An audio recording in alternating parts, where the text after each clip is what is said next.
This is what. Whew. Ladies and gentlemen, welcome to the second episode. Here with my boy, Lucci Poochie. How you doing, babe? I'm chilling. So how's life been lately? Can't complain. It's moving. That's Gosh. one thing. Yeah, you know, Right? got to keep the ball rolling.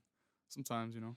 It's just a lot, right? Mhm. Like right now, especially, I feel like just things are like you're just so like busy. I feel like Mhm. I feel like at least for me, like I just feel busy every second of every moment. Like I mean, that's good though if you want to occupy your mind. But for me, I feel like right now I'm taking college online.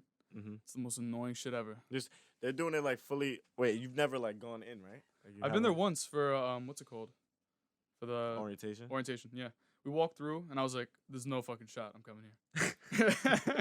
Wait, what is it, Baruch? 4 months later, I'm going there. Yeah. It is Baruch. Yeah. It's a nice campus. I'm not really kind of like city guy. Isn't it? Yeah, I was just gonna I say, like the it's in city. I like the right? hustle and bustle, but at the same time, I don't. Like that big. Nah, I feel like You know what I mean? the aesthetic of like a big like rural kind of campus, like all the ones in Long Island, like Yeah, where it's like like, a they have, Hofstra. they have these giant halls and these really Yo. nice mosaic. Yeah. What's that one called? It's, Harvard? It's no. What? That That's nah. They haven't. was No, not never. it. Nah, I'm Oh, talking God. about Shout out to LIU, the Stone. LIU Post. Mm-hmm. Yo, beautiful campus. Yeah, the more private it is, Beautiful. usually. Yeah. Well, LA was. Is it private or is it? Is it yeah, a it's city private. college? It's It is? private. Yeah, Yeah, and because that's they where have all the money LIU goes. Post and then they have LIU Brooklyn. Mm-hmm. So it's like both. LIU Brooklyn is nice too, though. It The is. It Gym, is. Yeah, beautiful. bro, that's the best thing you could do with a college. It's expanding and using that money Yeah. for pools, basketball courts, stuff like that that you can't get. Like in other facilities. extracurriculars that can bring money into the program. I Mhm. feel like Mhm. like no one really be, especially the schools that don't really focus on that. I feel like they don't make no money. Yeah. like they get nothing out of. And they Even have, the like- lower division schools don't even really. Mm-hmm. It's more about the incentive to get people to come in. Like, Exactly. intramurals, bro. Like I would love to play football with Yeah. people at my skill set. I don't want to play against D1 athletes and get my Yeah, ass yeah. whooped. The same thing with basketball. I wanted like it's like going to the park. So my Yeah. dad used to do the same thing. Like at Queens College, Mhm. his friends from work, they knew someone that worked at Queens College, the campus, and they have like I think it's 5 full courts, Yeah. something crazy. Yeah, because they have two gyms. They have like their Mhm. main gym that they use for actual game, and then Exactly. they have like that The rec practice gym. facility. Yeah, Yeah. We took a trip there, right? yeah. No, wait, that was St. John's.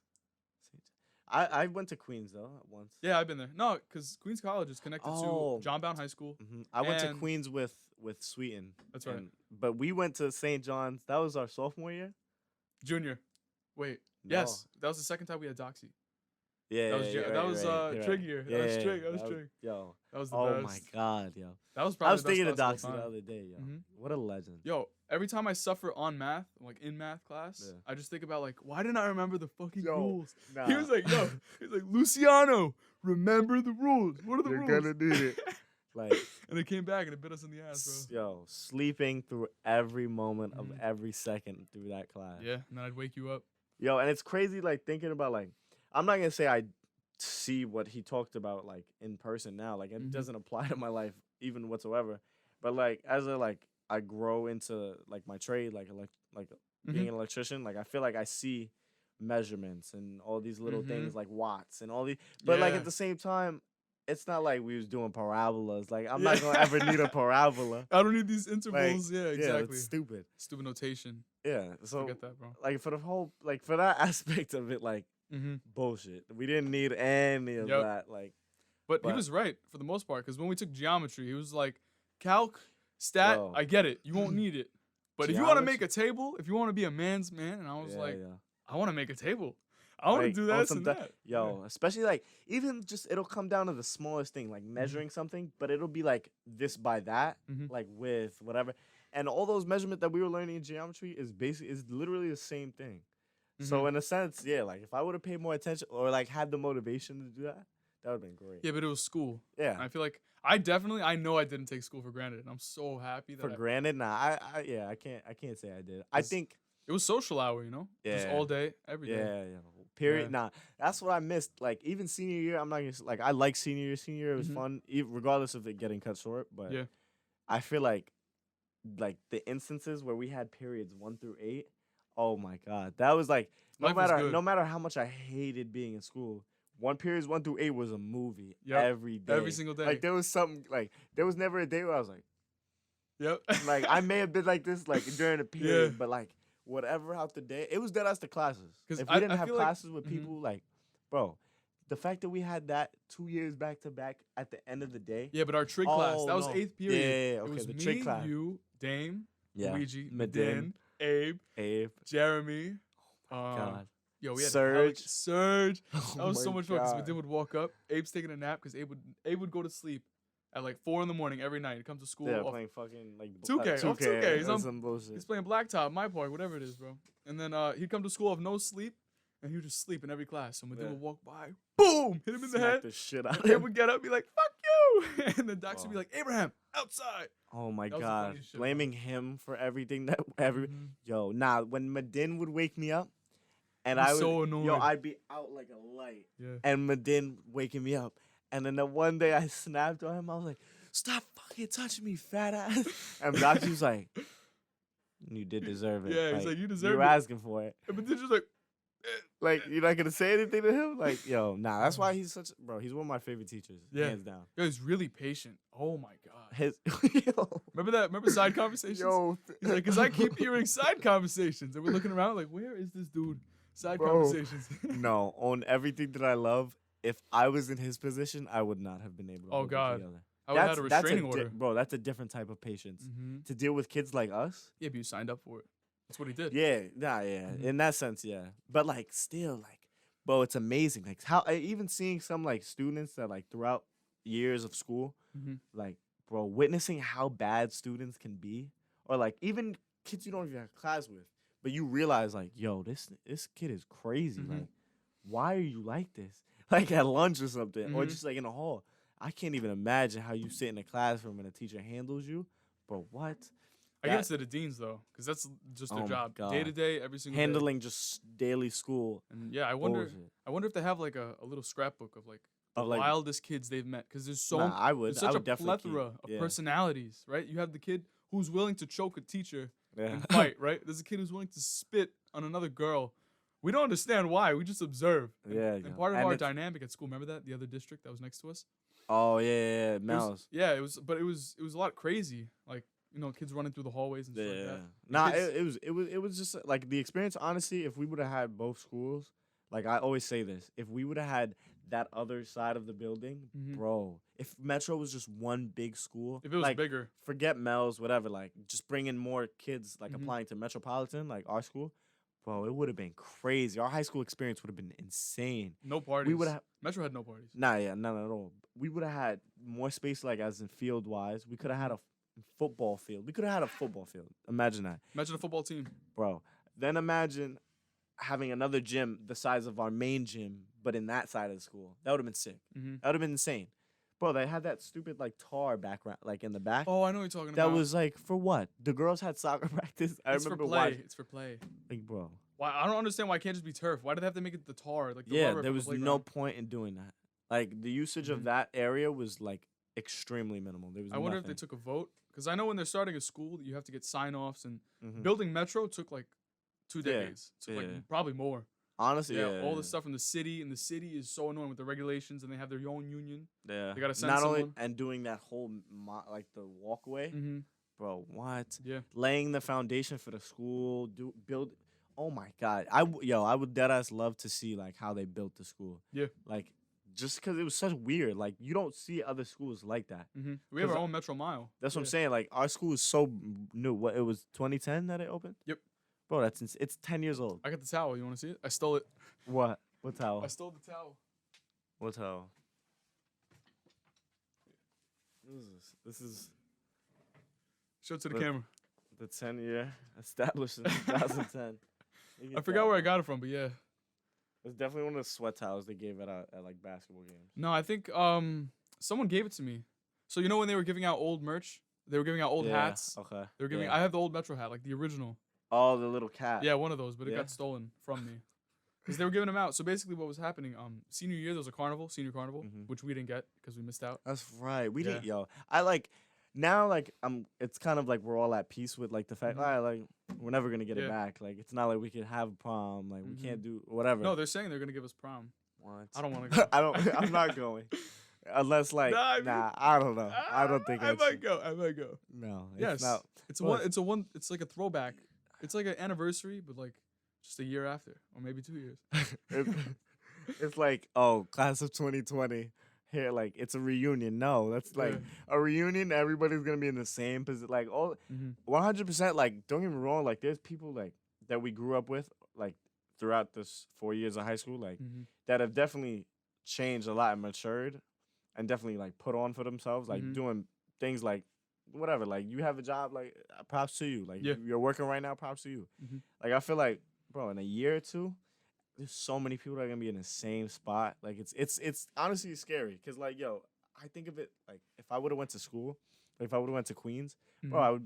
I'd be a retard. I'd be an idiot. Like, slacking off, doing whatever. God What are you knows saying what. if you went where? If I went to Queensboro, Oh, got you. if I would have followed through, not followed, I wouldn't say necessarily follow through, because I really didn't have a choice. Like, I Mhm. had to work and like provide for me and my grandmother. Yeah.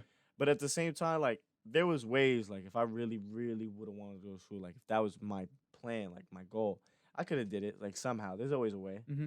But like, bro, working, just the idea of like, bro, I'm about to start making money. Like, it's my money. Like, bro, I work. When I started working with construction, even when I was doing sanitation, which was Mhm. here and there, but construction every day, Monday through Friday, sometimes Saturdays, from 7 till like 4:30, and waking up at 4 in the morning, like, bro, It's draining. yo, it's disgusting how Kills you. draining it is. Yeah. And like, bro, I was shot. Like, even now, like during the week, I'm not gonna say I'm as tired, but I still be exhausted. Mm-hmm. Like, I'll get home and I'll go to sleep. Like, bro, if I lay after my shower, if I lay down, like, and just like lay down in a way where, like, oh my god, like, I could just just give me stay a here yeah, forever. like, bro, it's over. Yeah. It's like the weekdays are just like, Yeah. I don't even like, if I had it my car, I would like 100% make more effort to like Mhm. try and like we link up or like just meet up with Diversify everybody. your life, you know. Yeah, Change like it up. do Yeah. stuff, because like, why not? But Mhm. yo, the appeal of a car over the train or like public transportation, Oh, dude, the or taking MTA is fucking yeah, terrible. or wasting money on an Uber. Mhm. No, I'd rather stay home. Exactly. Yeah. Like, I'll be okay. Like, I'll eat some food at home and just knock. Yeah. I've taken enough Enjoy trips on myself. the MTA. That's what I'm saying. I mean, you do learn a lot. There's something about being in the Nah. city and going to public school and taking public transportation to public school. Nah, that's a different learn a lot. experience that no one. Who was I Yep. having this conversation with the other day? I think it was like, oh, I was in a barbershop. Matter of fact, I Mhm. was in a barbershop with Chris, and we were talking about something. It came up in a conversation, something about like racism, Mhm. and like how like other state. We were talking about Kentucky, like Kentucky basketball, because Mhm. some kid that's like number 3 in the nation, whatever, junior. So we're talking about like racism and how like crazy other states are, and like Kentucky, like apparently their fan base like is super racist. Like, there's like, I seen on this kid's like Instagram of like, he posted a highlight reel, Mhm. and they're like all like, oh, come to Kentucky, come to Big Blue Nation, like all this like supporting, like, we want you here. And then there was like 3 dudes who like had 3 separate comments, huge like list worth of comments, talking about, don't you like go read this on this website, reviews or whatever, like, the crowds are extremely racist. Like, I can it's imagine. insane. Yo, because part of being in yeah, the crowd, there's so much. it comes with a lot of baggage. No, you I'm saying- you make one yeah. mistake. They were like, you make one mistake, and it's like, and we're this and we're that, like throwing racial slurs Yeah, at because you. when people are in a crowd, they have this mentality. It's they, mob they can get away mentality. with it. Yeah, you exactly. I mean, they're gonna I'm stop definitely- one person because, like, thousands of people Yeah. are chanting, you so, like, Yeah. whatever they may be chanting. Like, it's insane. Yeah, I've It's never like- taken it that far to appeal to race, but I can't say I've never Oh no, been no, part no. of the mob. Like, part of watching my Yeah, friends like play varsity ganging in. basketball is Oh like my god. making fun of the refs has to be the Yo. funniest shit ever. Making fun of my friends while they're shooting free throws or while they're Yo. going up for layups and they're missing. that is the nah, funniest it's shit ever. It's like comedy. an undefeated kind of feeling. Like, Yeah, especially, yo, like, 'cause throughout you the can't years. be touched, you know? Yeah, like, bro, I think my favorite year, like, I'm not gonna say my favorite year overall, but like, basketball wise, like sophomore year basketball, bro, when we went undefeated that year, Regular season, right? How many yeah, wins? regular 10 and 0. Only one to do it. Like, no Metro team has gone, like, basketball has gone undefeated, and we went 10 and 0 that season. Every game, like home games, insane. Everybody's going crazy, like, just like coming at other players. Like, even when like away games, I remember junior year, our first away game at Bryant High School, bro. I kid you not, because they had a bunch of seniors. They were an older team than us. Yo, stepping on that court, their gym. So like, their gym isn't huge, but like the stands are like, you fill it up, it gets like rowdy, bro. I swear to God, their first bucket, like their senior, like little step back, mid-range jumper, it falls. The ground Electric. shook. Yeah. Bro, it was like The rumbling. I was like trying to grab. I was like, yo, what is going on? I'm like, yo, nah, this is insane. And just that feeling, that continuous like shaking of the gym, like every like all the emotions like going back, and it's crazy. Like whatever level, like, and that's high school level. That's a high school varsity level. Imagine college, and then Bro. imagine the NBA. Bro, it's like it's sickening. Like Yeah. how like crazy that would be. The atmosphere. Yeah, no, the atmosphere is everything. I feel like I feel like that's a huge factor with the NBA with the bubble. Everybody was Yeah, you're playing missing out crazy. the enthusiasm, you know. There's no home court advantage. Imagine watching Tyler Hero do what he did In Miami. In Miami, what is it? Oh my god. Ain't that where he play? What he referenced the name Kanye in Watch the Throne. He was talking about the arena they play in Miami. Really? I forgot the name. Anyway, I thought it would come to mind if I just said the lyric, but home court advantage. I remember Kevin Garnett was talking about it. Like, no, it really is. He was like, you could feel it in your bones when you're playing at home, and you have the encouragement. Like, you can miss, you can feel like nothing ever happened. It's like the feeling. I think I remember like vividly. It was our junior year. We played in some tournament in like a Thanksgiving, Christmas or Thanksgiving. I don't remember. One of the like holiday tournament at some like Bronx like complex school, and no, a Catholic school. I lied. I'm sorry. So a Catholic school, and that gym, like, it wasn't even like a lot of people weren't watching per se for us, but they were watching for all the games going on. So it's like, all right, like I'm not gonna leave because my son has the game next game, like, whatever. So all families, like teenage, everybody's like there. Yeah, gym is packed. So like you watch a game, it may not even be the game you're here to watch, but like, all right, like this is exciting. Like you watch it, like it's going crazy. Like I love watching other people. Like it's exciting regardless. And kind of like the energy in there was just retarded. Like our game, no one was there, and then everybody showed up, like getting there. Like it was a good amount of people, and then for the next game, people started coming. It was like the third quarter, and that's when things started getting heated. Like third quarter, fourth, second half, always heated, and everybody's just like the pace is crazy. Like yo, it's like that something in your heart. It's like adrenaline, honestly. Like yo, I remember coming in like around like the end of the third quarter, and just like grabbing the ball, and like my body was like I was shaking.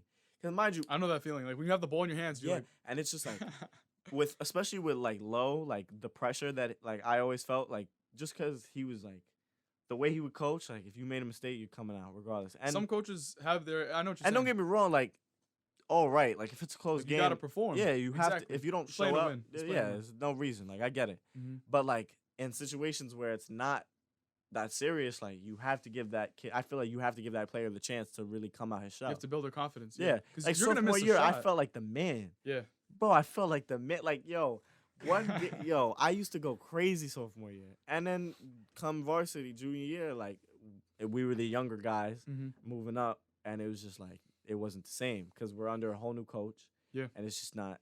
No, I mean that's a big thing with leadership. It's like you got to build up your boys. You got to be able to break their pride in a way. You gotta follow the train, like exactly, and you gotta keep going. Yeah, like you have to push them in a positive way, but at the same time, like you don't have to necessarily, like, be like, oh, it's okay, you got it. Like you don't have to do all that, but at the end of the day, you have to be like reassuring in a way. Like no, of course, that's like you made a mistake, whatever.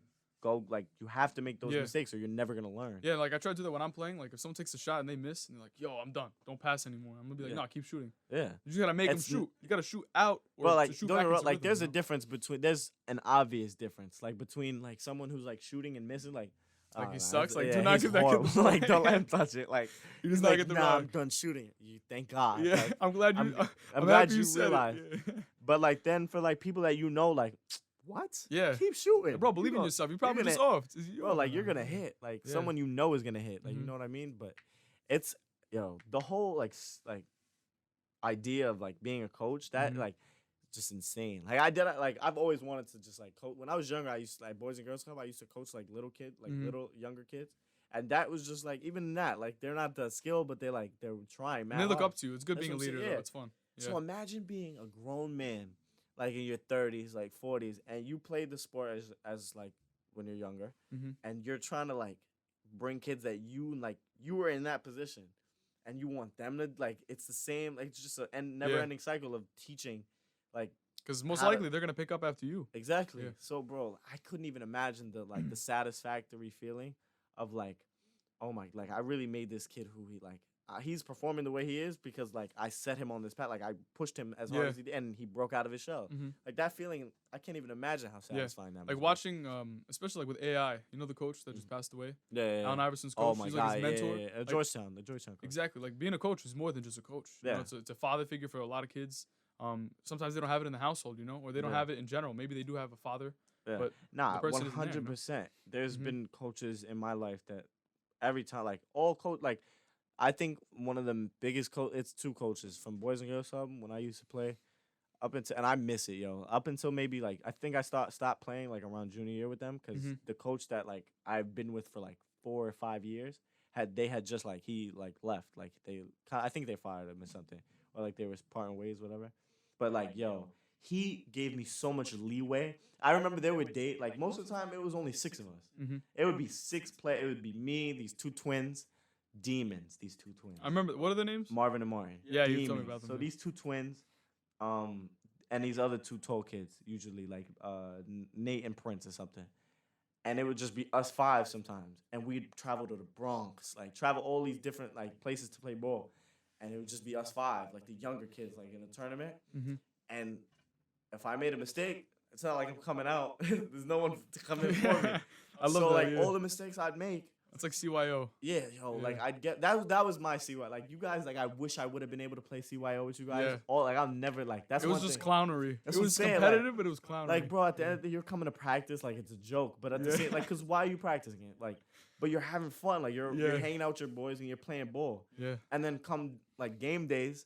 Oh my god, I couldn't even imagine all the fun you guys like. Yeah. I used to even when I come to watch you guys play, bro. What? But when I got want- to business, it got That's serious. what I'm saying. It used to be exciting. Like I'd want to be a Yeah. part of that. Like, yo, oh my god, I wish I was playing right now. Yeah. But like, yo, to him, name's Kyle. Yo, one of arguably my favorite coach that I've ever played for in my life. Like, yo, I used to have outings, but I used to like. There were instances where like I knew that I was in a wrong, kind of, not really, but like, why am I shooting this? Like, I shouldn't be shooting this shot.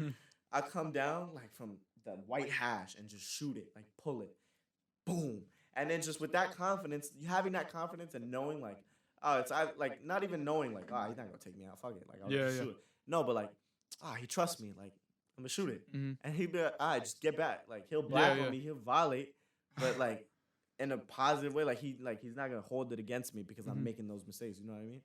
Yeah. I mean, it depends on the coach's preference, because like I know what you're saying in terms of like leeway and discipline. Yeah. Because you want to take smart shots. Like if you're part of a unit where you know if you fuck up, Yeah. You're Like getting you, down. You yeah. gotta That's sit, another you know? thing that comes Yeah. down to the player's You need mindset both, too, though. Mhm. because you don't like as a player, you don't want to be the one to be like, oh fuck everybody else. Like I'm gonna Yeah. get mine. Like you also got to be bold. Like Yeah. you got to look at Kobe, bro. The shots he would take, going up 3-on-1, 4-on-1, and still making them Yeah. fade away on two people. because he trusted himself. Mhm. That's You gotta another. have faith, That's yeah. another thing. Like countless out. Yo, I feel like, and so, I seen this somewhere like not too long ago. Like New York is one of the most difficult places to really work on like your craft. Like if you work on anything, because you're just gonna get criticized. yeah, and, like, not only bombarded. criticized, but like everybody's always out to get you. Like Mhm. like yo, kids in like all those states like Texas, like Kentucky, all these upper states, like the middle of the country states, Mhm. bro, they can go to a gym and be in that gym till like 5 in the morning. Like In New York, it's like, up, time to go. Someone else is renting it. You know? yeah, like Yeah. someone renting it or like you guys can't be here, get out. Yep. Like I'm gonna call the cops. You guys are hooligans. What you Yeah. up to? It's always something bad, like breaking Like, in. yo, something like that. I that's what I'm saying. understand. Like, yo, breaking into a gym, that feeling is like, yo, like, let's We've all yo. done it. We've There's all so many instances where like there's videos on YouTube of all these kids, of like have you ever watched the 10,000 hours? No. So it's like, all right, so it was one channel, and I used to watch it when I was in my middle school, and it was so inspiring. So some dude, right, 10,000 hour challenge, right? Like two kids that he like met or whatever. He wanted like he was training them. He was like, let's see how good they can get in like 10,000 hours or Okay. whatever.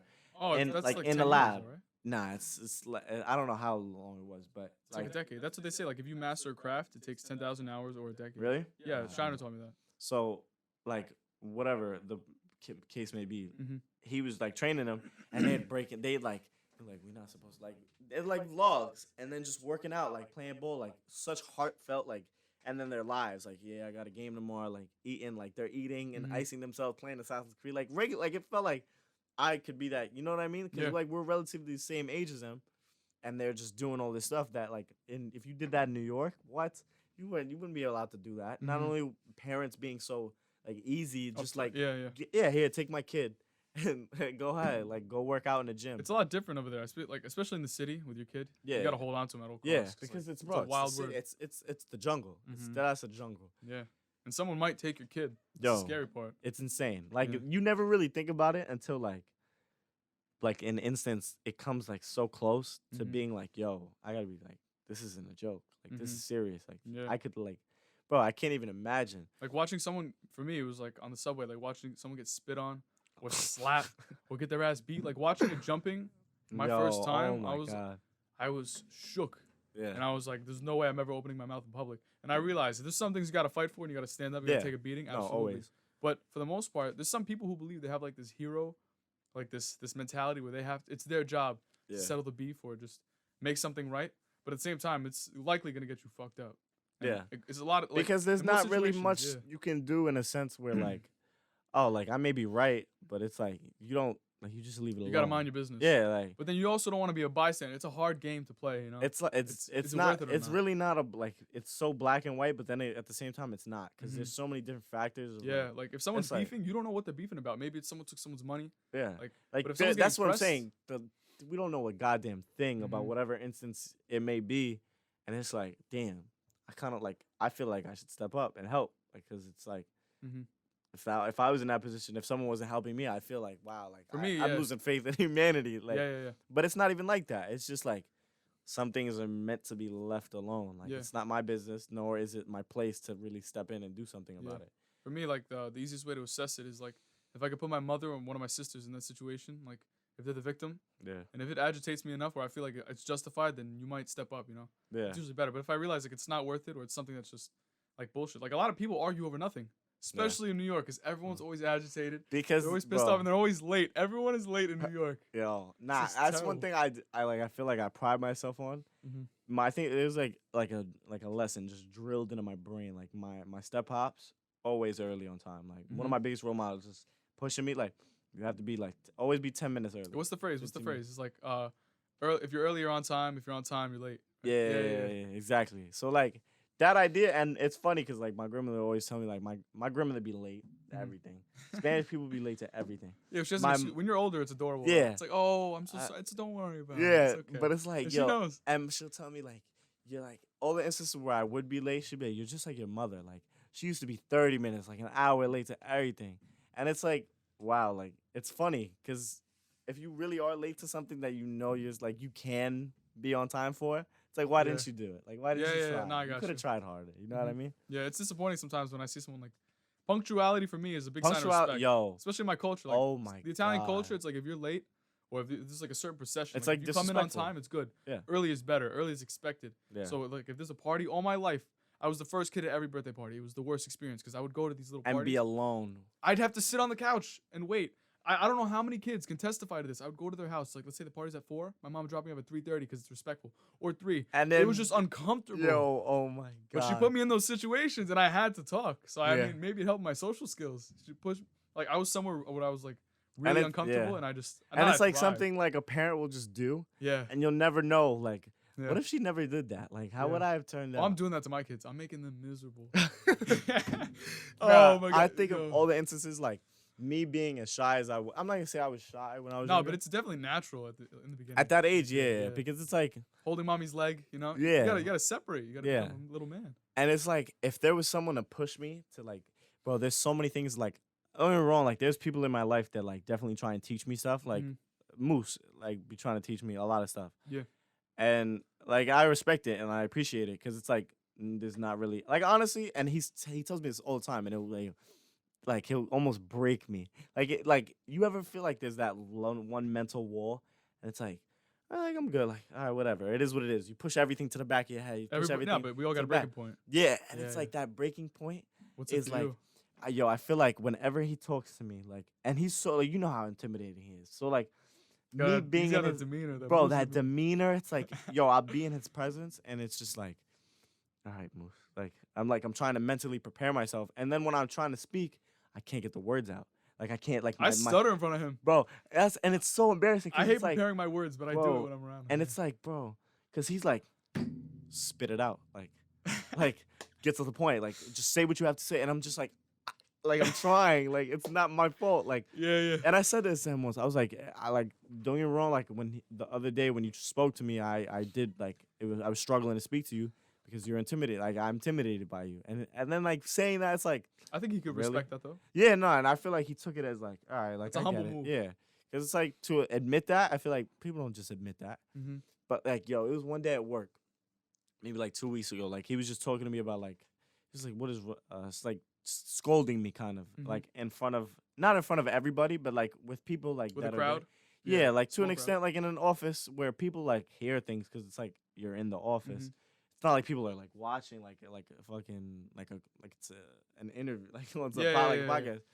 But like it's like like that little noise in the back that you could like background noise that you can hear like if you really pay attention. So like I know people are listening, and he's just like going on and on about something like whatever, something personal. And then like he says these exact words, and it's like it gets me every time because he said it last night. He was like, "What is wrong with you?" But like so like sincerely, yeah, like an actual question, like yeah, like what is where's wrong the with problem? you? Like what is wrong? Like tell me what is wrong with you?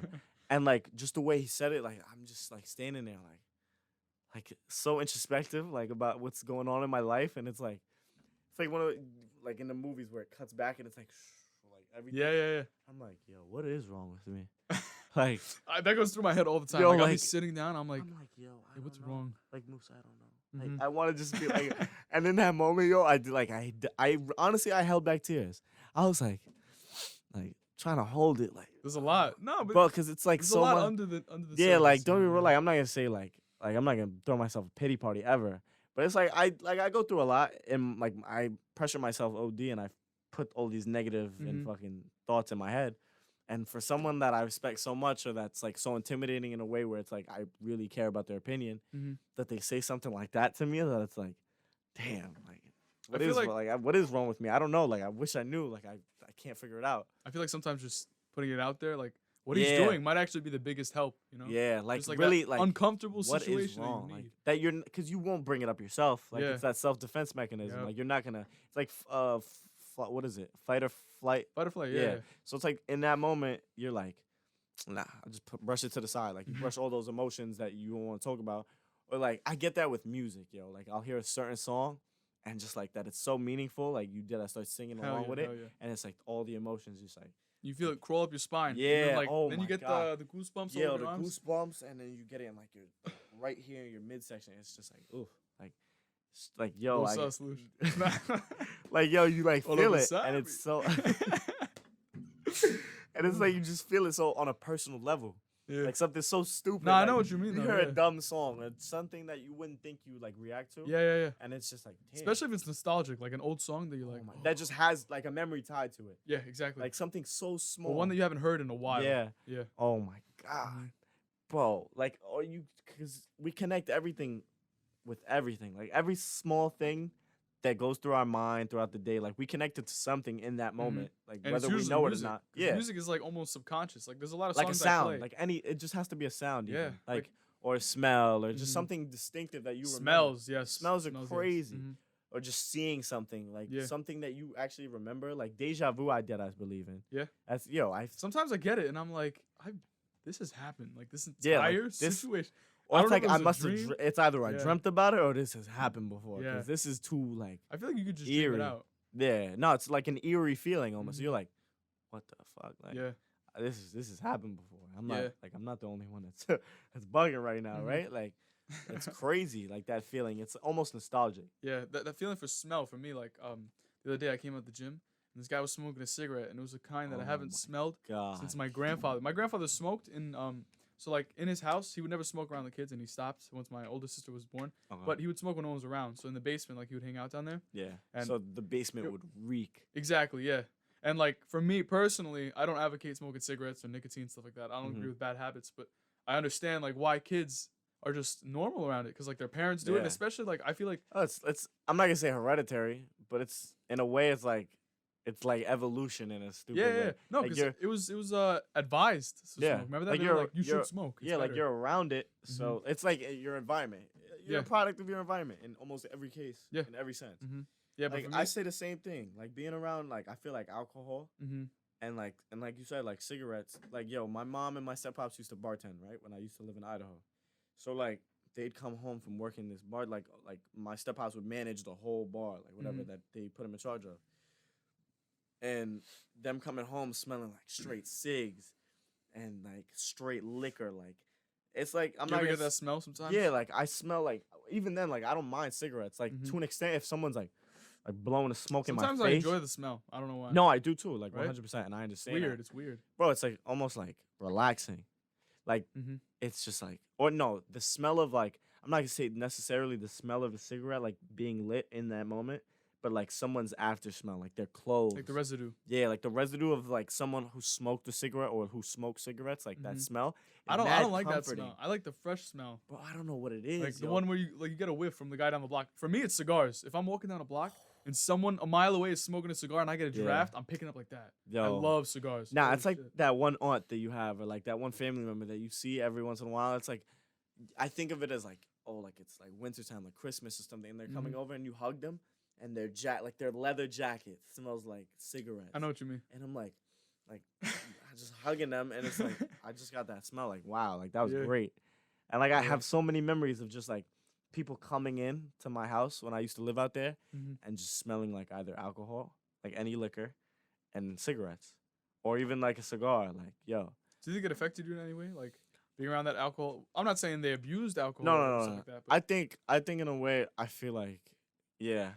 Like what kind of influence? I feel like for me at least with alcohol, like I'm not gonna say I have an issue at all, but like more now so like that like it's so easy to get alcohol. Like it's like before like 16, 15, 17, like we weren't like oh my god like I need like a drink like right now because I feel like none of us really started like bugging out. Like I would do it here and there, but it wasn't like every day, every weekend, bro. Like the last year and a half or so, like.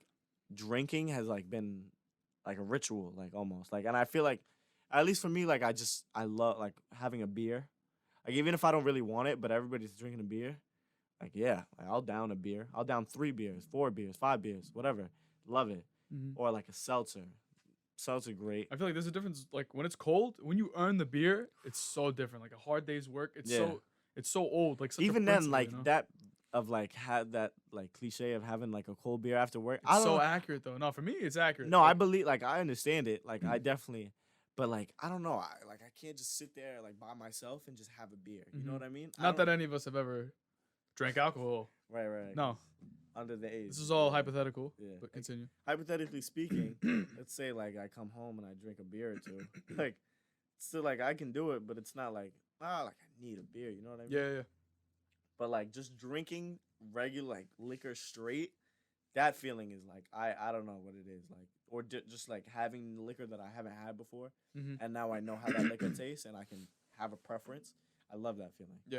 Like, and I definitely feel that's because of the fact that like I used to be around it so much. Like growing up in a fucking bar, like bro, I used to love it. Do you think it's conducive to good habits, or obviously it can lead to obviously the bad? We know that. But like, what are some positives you can take out of that? You know.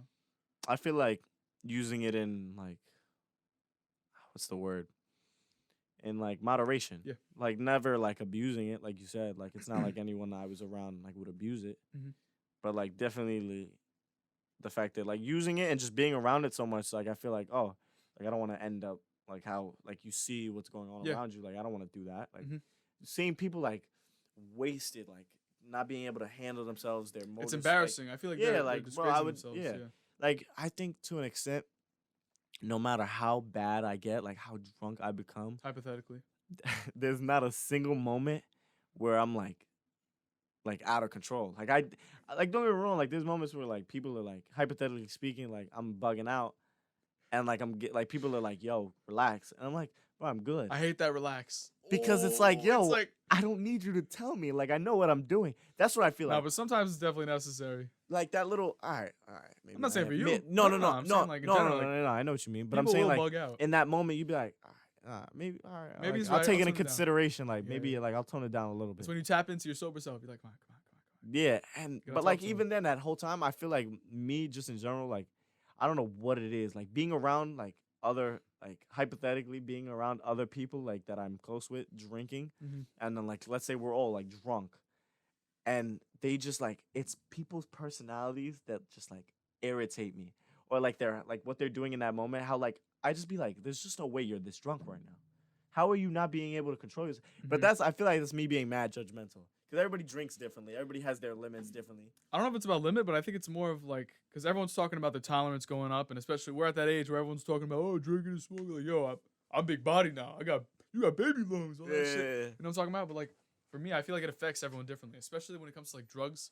But for me, the positive that I can take away from it is that like it's like you said, like if everyone's doing it, I understand. The first thing you're gonna think of is, or what anyone else is gonna think of, trying to grab the end. It's like that's good though. Don't worry. It's like everyone's gonna think like if someone's doing it, I'm doing it. That's peer pressure, and it's a negative. But there's also an aspect to it, and Joe Rogan coined it, and I love it. It's called social lubricants. You know? Yeah, yeah. It Oh makes my it god, so much yeah. No, it easier. is. It's 100%. It's Bro, convenience. You know?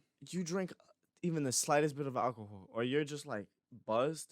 That feeling of being buzzed, like, Hypothetically. just breaks that little little shield you have, and it's just like, all right, like yeah, like I'm good, like what are you doing? Like let's talk, like relax. yeah, you let the like, barrier down. But I yeah. feel like it's good to exercise around that and like not use it. You know, like challenge yourself. Yeah, you know? to be able to do that like without having that little lubricant, without having a lubricant, Yeah. per se, like being able to do that like just naturally, that's a gift. I feel like, and like I feel like it's a skill. no, it is a skill. You can I build think. on it. Yeah, nah, you could And some definitely. people are gifted. That are True. better at it than others without Inherently. Well, yeah, without Yeah. the, and I feel like putting someone like in those, like how you were talking about earlier, like you're gonna put your kids in like social situations where they have to like learn how to do They it. gotta fend for themselves. Yeah. And that in that sense, if they don't learn on their own, they're never gonna build on it because they're Mhm. like, nah, I don't need it. Like, Yeah. why would I ever need this? Because I'm not being forced. Like, Yeah. like yo, I honestly, like me personally, my grandmother never forced me to really do anything. There was a lot of stuff that, like she did force me, like going to church or like things that like, all right, like this is good for you. You should be doing this. Yeah. And like, all right, like in retrospect, you're right. But at the same time, like I was never really forced to like go to a party or like go to this, go to that. Like I know I want to stay home. Like I want to play video games or I want to like just relax. And I was never forced to do that. Like bro, my dancing, like when I was younger, never forced to dance. And now, like, I wish I knew how to, like, dance all these Spanish dance. Like, I could, like, do a little something here and there. Some like, bachata, yeah, some, like, bachata, merengue. merengue. Yeah. But it's, like, I'm not nice with it. Like, I be seeing stuff going crazy. Yo, if like, you have moves and you go to a club, that's, besides having money, I mean, like, if you have the velvet, you're winning. Because money speaks every language and every girl. Not every girl, but I mean, just money, anybody. Having money is a type. Money talks. Having money is a type. Money you know? talks. If you have money, you're probably her type. That being said, if you have skills in dancing, that's also really good. But this, I feel like, and I've been in situations like in clubs, and this is like on vacation stuff like that, where it's legal and it's a lot different. It's a different environment, but it's a lot more competitive. Like you see the alpha, like the personalities, and for me personally, I hate that shit. Like I'll see two guys like trying to dance with a girl. They'll be scooching up, getting closer. They'll grab her to dance. The next one grabs her. The other one buys her a drink. And you see it tit for tat, tit for tat. They're going back and forth, showing who could do better. And they start sizing up. Sometimes they rub elbows and they're like, yo, get in your space. And like that's how you get into like a scuffle. Yeah. And I've seen it before. And for me, I feel like it's like so toxic because like it's always the big dudes fighting, but then you see the guy with the hips. Yeah, the prettiest girl in the club. I swear to God. Just like getting his way, whatever he wants, cause like he's doing his thing. Yeah, and it's like, natural. It's just easy for him. Like, and then there's the big dude that looks great. That like is just like he can't figure it out. He doesn't know how to speak. Yeah, he doesn't know how to dance. What are you? Your tits are nice. Like it's a fat ass. Like you don't know what you're doing with anything. Like and you just look stupid. But like, nah, I feel like that's another thing. Like. And props to like us in a way. Like I think about it like because how similar we are in like a bunch of different ways. Just like being able to like, because it always comes down to like speaking, like in crowds. Because they want to be heard. Yeah. Yeah, and it's like there's so many instances where you and I both have like been the social lubricant. Yeah. Like that's a good point. We're just like we won't even know the people, but like yo, what's up? Like yeah, being friendly with like whether it be a dude or whether it be a bunch of females, like. we're always connecting with random people. Yeah, for me, it's an opportunity. Like I see it as like it's a potential person to build a connection from, or even if it's just this instance, and I never run to them again.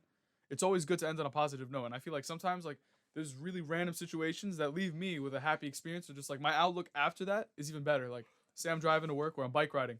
My favorite part of like in the summer bike riding to Brooklyn was bike riding shirtless and blasting Bob Marley or some other shit in my back pocket like with my speaker. And this one time I stopped at the corner because Con Ed was doing some work. And this Jamaican guy, he's sitting there, and I walk by him at the stoplight. And it's like, could you be loved?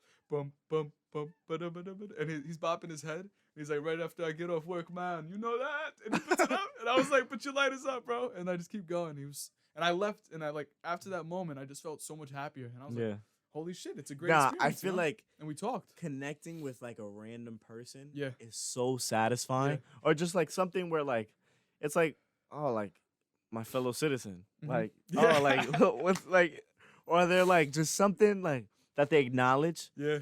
Or like, oh, like my guy, like, Yeah. like, bro, I don't know what that. It's just like, it's like, yeah, like that feels good. Like I feel great right now. For me, it's like when you meet someone out of New York State, and he's from New York, and you're like, thank you, Jesus. Oh my God, someone I could speak to here. Yeah. It's a good feeling though. Nah, I've been thinking like I want to do that so bad. Like I want to go out to different states. Like no matter how bad it is. Like don't get me wrong. Like New York is so like New York should be its own country, and I believe this. Like I will stand by this for the rest of my life, because bro, it's too different. Yeah, you could leave New York. You could take me out of New York. Too different. Can't take the New York. It's out of me. too different. There's not a single place on earth that I believe is like us. And I'm grateful that I was born and raised here. Like imagine not being. I can't even fathom that. Like I don't even care to think about it. Like I'm happy the way it is, and that's that. Like yo, what if I wasn't from New York? Like what if I was born in like Delaware or like Georgia? You went to Utah for some time. How was it with the Mormons there?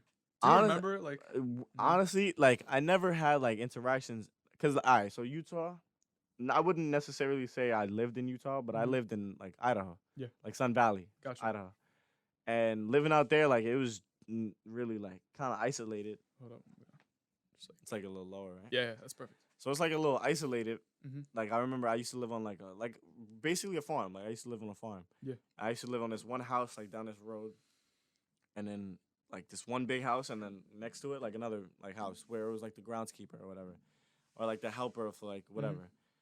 And like in the back of the house we had like a barn with like mad like I had my own miniature horse like a little pony. You? Yeah, like I don't even remember his name, you know, but I remember like because I was mad young. That's fake. Oh, but my grandmother had a horse and his name was George. George, yeah, it was her favorite horse. It wasn't a personal horse. Anyways, keep going. So like my steppops had his own Cash, demon, like a big like mad beautiful, like his mane beautiful. Like what color? Like black, brown? Like pure black, like dark, like silver almost. Like his hair when it like shined, you'd be like that matte color. Yeah, like that matte black. Those are expensive. Yo, dude, horses cost a lot. Bro, and then my mom had like a white horse. It was crazy, like really close to white, like almost eggshell. And I just remember Cash being wild, like that. He was crazy, like he would never obey, always going crazy. They're running around OD. Yeah. And just like memories, like the small things that I can remember picking up, like from living out there, it's just so different from how we live out here. Yeah. Like, bro, I remember when I don't remember how old I was, but I was like really young, and my step-pops like were on a snowmobile in the backyard because like that's like you got farm. acres. Yeah. And I remember, I must have like touched something, and he had to grab me and jump off, and the thing crashed. And I remember this, and I like thinking nothing of it. He was probably in like major pain. I can't even imagine how bad he hurt himself. But like I was just like, oh, that was cool. What happened to the thing? Yo, like can we do it again? Yo, like he had just grabbed me and like, bro, that sacrifice that you really make for a kid. Mind you, that wasn't even like I learned this later on, like after he passed away, whatever. Rest in peace. Yeah. And then like he wasn't my step pops, because he wasn't married to my mom. The timeline is so weird, and I didn't learn this. I learned this from my real dad, like whatever. My mother and my step pops, who I call him my step pop Jack, they were married like mad long ago. They divorced. She met my dad, then had me. Didn't really like my dad didn't even know I was born yet, and then like found out whatever they met, and then my mom like left, just like took me because she was like afraid of like him like stealing or whatever, whatever the reasons may be. And with Jack, we went fucking California, then France. Me and my mom went to France, and then we went back to Idaho, and lived in Idaho for mad long. Wait. France? Yeah, like Paris. Like how long were you there? I think like 2 years. That like I don't remember almost anything. You got a little. I remember having Legos. That's all. Yo, Legos were my huge part of my childhood. What were they called? Lego? There's no there's no translation. Lego. What like, were you building like the little Eiffel Tower? Like the you remember the Kingdom, the Knights, like the Knights Lego. Oh my god, those I was the best. obsessed. Like you have like the trap door. Remember the gates that go down, or like the swinging the giants. I remember being in like a McDonald's or something, like some like little spot with a fucking box this big, the size of this table, of just a Lego set that I was never gonna build because who in God's name at that age is building? I feel like every kid never built their own Lego set. Like for me, they had help. It was just my dad that built it. He was like, give me the black one, and I give him the black one. He's like, all right, look for the one with 6 tiles and it's orange, and I give him that one. He just did it all. Following I was like, orders. wow, look what I made. But even then, like that's a cool experience that you remember. Of course, for life. Like another thing. What was Guitar Hero, bro? I was a monster. I thought I could play the strings, and then my uncle brought me to the strings, and I was shit. But that was fun. Nah, I remember there was instances where like when I lived in Idaho, we used to have like obviously I got Guitar Hero for like Christmas one year, and fucking everybody would come over, like from wherever they were coming from, and I'm playing Guitar Hero, and they're like, yeah, like cheering me on. I'm like fucking 6 years old. I'm like. Puffing your chest. Do it, yeah, like on expert. Yo, like, yeah, you know who's elite? And I hear these stories from like Moose and like their mom, Chris and Matt, when they were like, Chris was a demon apparently. Like, I mean, Matt's a legend at video games. Video games were ridiculous. And Matt being 2 years younger than Chris, so Chris being he was like I was doing expert like whatever, and yeah, he has people to back him up. Whatever. He's his older brother, right? And then you have Matt who's 2 years younger but doing even better than Chris, and it's like. What the hell are you like? How are you? That's that big bro complex though. Like you want to chase him. You know, it's motivation. And even then, it's crazy how good Matt is at video games. Like it's almost like there's a lot of things that he's good at. No, yeah. Some people are just good at things, just like because they're good at things. Yeah, and they just, I think he's one of those people, bro. Yeah. Like him and Chris, both are really, really good at stuff. But Matt is always like. He's got it. Yo, it's just like it's. I don't understand how he could not play ball. Like he could not touch a basketball. He could not touch a basketball for a year. Step on the court, whap. I feel like you just never lose. Yo, like playing. You get rusty though. You get rusty, yeah. But like as like time goes on, I don't know what it is with like a jump shot. Yo, I feel like I shoot so much better when I don't play for a while. Like if I'm shooting consistently, like every day, like practicing throughout high school, my jump shot was great. Sophomore year, junior year, my jump shot was crazy. Honestly, every year my jump shot was really good, but it changed so much because like shooting so often, like you'd be like, nah, this doesn't feel right. Do something else. But it's like, no, like, every once in a while, you just don't remember. That's like, why the old heads. I remember how to shoot like this. I'm going to shoot like this, and it works. But when we play at Stitch, my jump shot, like, I feel like I can shoot from for some reason, sometimes, like, when I turn up, and, like, I'm feeling it, but for some reason, like, you go to the park, and the old heads are playing, they're so consistent. Yeah. That's why there's such a good pickup. Yeah. It's like a guarantee, because, like, there's always that one guy who could just shoot corner threes. There's always this one little Spanish dude who plays soccer. Yeah. I swear to God, he runs around, plays defense like a motherfucker, and then shoots. Lights out. Oh my God. That jumps really high. Like he'll jump mad high. I'm like, where is he getting these springs from? And you look at his little legs when he's dangling in the air. Just like running like fucking. Soccer players on the basketball court are a menace. Yeah, because it's so annoying. No, like, but it's like leave me alone. If they're not hacking, they're doing their job right. Like this is one guy at Forest Park, and he's insane, bro. He just floats it. And he fakes everyone out. Honestly, so fast. Forest, there's so many people that play at Forest Park, and it's like, yo, you guys are good. Like, why aren't you like kind of like trying to like you could build on this? But it's like they all take it as like a joke. It's just like, oh, like for them, imagine taking this serious. Like you might be actually. No, some of them are in like rec leagues, but a lot of them they just go there to smoke and then play and escape. You know, yeah, like the social lubricant. That's another thing about the substance where you could like, it's convenient or it helps you like. With the camaraderie purpose with your brothers. So, like, you're just hanging out the park. You just share the J. For me, if I'm smoking that J, there's no way I'm playing basketball. I'd be out of this world. Right? Nah, like, I don't know how they do it. Sophomore year, bro, smoking and playing ball. Hypothetically.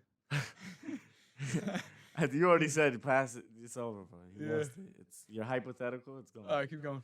Like playing sophomore year, and that was when the pen was around. Like hypothetically speaking, we were smoking pen every day after school. And that's when it was like Or during Matchbox, school. smart carts. Oh my god, during school, Yeah. and then after, and then coming to practice, bro. To an extent, like I was shitty at the beginning, and then like it's like I'm a demon. Like I started bugging. This story, and it's so funny because Matt will he tells the story, Dame, like everybody, and we all talk about this story. Like it was one day at practice where like we had everybody was just coming in high, and like Roses were running like plays, and then like towards the end of the practice, whatever, we're scrimmaging, and I remember Matt passes me the ball, and like the wing, and Rosenthal's like 3 passes before you shoot, 3 passes. I shoot it, gun it, it goes in. I'm like, he's like, Lucci, 3 passes. I'm like, continue. Next play, Matt goes fakes it, hits me. I'm like, Joe, step back, shoot it, it goes in. I'm like, And then he's like, whatever. Like, I'm just forget the 3 passes. Like he's on one. He's on one. Leave him alone. Like, and everybody's just like this is like, bro, are you not dead? hearing him? Like, he said, do not shoot before 3 passes. And I'm just like, shooting it like a retard, like going off. Yeah. I'm like, yo, those moments, like, you never forget. Like, and that's what I'm saying. Like, I used to be able to play high. If I were to try and play high, you eventually, like, your body adjusts. And you're like, all right, ooh, this feels good. Yeah. Senior year, beginning of senior year, we were just doing it every day before the season started. Bro, we'd go to the park. Like, I felt like I needed it. Like, I needed to smoke to be able to play. Like, my body would just feel like, that's what I hear from a lot of players. but especially like NFL, like when it's like contact sports. Yo, because like, you eat it, you just eat it. Bro, like after my car accident, like smoking helped me OD. You still got back pains, don't you? Honestly, now I feel Hopefully. good. I feel great. That's like better. my body is, but I know like later on in my life, I know I'm gonna cause my back always just be bugging me and like my neck and shit. But like, yo, that I remember it was just like maybe 3 nights after I'd crashed, and my back and my ribs were killing me. And bro, just like smoking and then eating like 2 bowls of fucking Chipotle, bro. I felt like 2 bowls, bro, Chipotle. You can do that. You're a champ, bro. What? I've done 3. So many calories. I've done 3 bowls before. All right, then I could probably do 5. I mean, like, I'm not gonna boast or anything, but I could eat a lot of food in one sitting. No, if it's something Chipotle really fills me up, bro. If so it's fast. something I really like, you can't Bro, stop I me. used in middle school, like I was in this phase, like my parents would just convince me, like, oh, you're growing. Mas is growing. What are you doing? Like, so like that was my excuse to just eat everything and anything. Yeah. And I would have like 5 bowls of cinnamon toast crunch. Then You I'd have dirty Nutella. bastard. I'd have Nutella on bread. Then I would have cheese and grapes. No, I would finish off the night with cheese and grapes. That's later on. I would eat whatever's in the fridge. How does it even? And it sounds like I had cheese and munchies or grapes. something. Just explain that to me for just a What? second. You never had cheese and grapes? Bro, Oh how my- do you even eat that? You're missing out on a delicacy. Cheese Let me tell and you. grapes. In my household, in the Italian household, most of them. Okay, no, you mean like We have like blocks cheese, of blocks of cheese. cheese. Okay, I'm Yes. thinking you're talking about like a slice of American cheese with like grape. I was That like, is disgusting. like, Yeah. you're disgusting. I will never eat. I used to when I was little. I would just take a slice of cheese and I'd be like, Val, do you want me to eat this? She's like, yeah. I would just like slap it on my tongue and just eat that shit, you know? No, but the great Can't thing about relate. cheese, bro, I could tell you, I could just smell the cheese and tell you what type it is. And I know like, right now I know like 12 different types. Nah, if I smell mozzarella, Fresh easy. mozzarella is the best. Amazing. Nothing better than that. Yeah. Then like American, it's like, Mhm. and Ricotta. Yo, Ricotta, yeah. ooh. Depends how it's made. There's a lot of different formulas out there. Yeah. Oh, Yeah. okay. So, I can't tell you my family's formula because like for obvious reasons. the crusty crab. Right. Yeah, exactly. Yeah. You know the crusty crab, the secret ingredient, right? No. You don't know the secret formula? No. Why would I know The that? Krabby Patty secret formula? Yo, there's one The crab. this, This- roly, give me the formuoli, right? No, it's ravioli. Give me the formula. You don't know this? No, but This is why like- would I? This Why is would the I? Alamo. spend- I have it tied on my ass. Okay. No. no, it's crab meat. That's the reason why Mr. Krab's the only guy, Eugene, in the sea. Because it's crab meat. There's It kills other all the crabs. Isn't it really weird how like his daughter's a whale? No one's asking questions. No why one's his ever daughter's a met his. whale. Nah. Oh, she's adopted. Duh. We've seen her father though. He was in jail. Who? You never seen the meme where it's like just like a whale in like a prison suit? Never. In SpongeBob, it was a SpongeBob cartoon. They were like, "This is her father." And it's like you go on YouTube. You Like search up, like oh Pearl's dad. And it's Yeah, like a it's- big brolic it's like whale. it's like the Easter egg of SpongeBob. Yeah, And nah, they I've figured it never all out.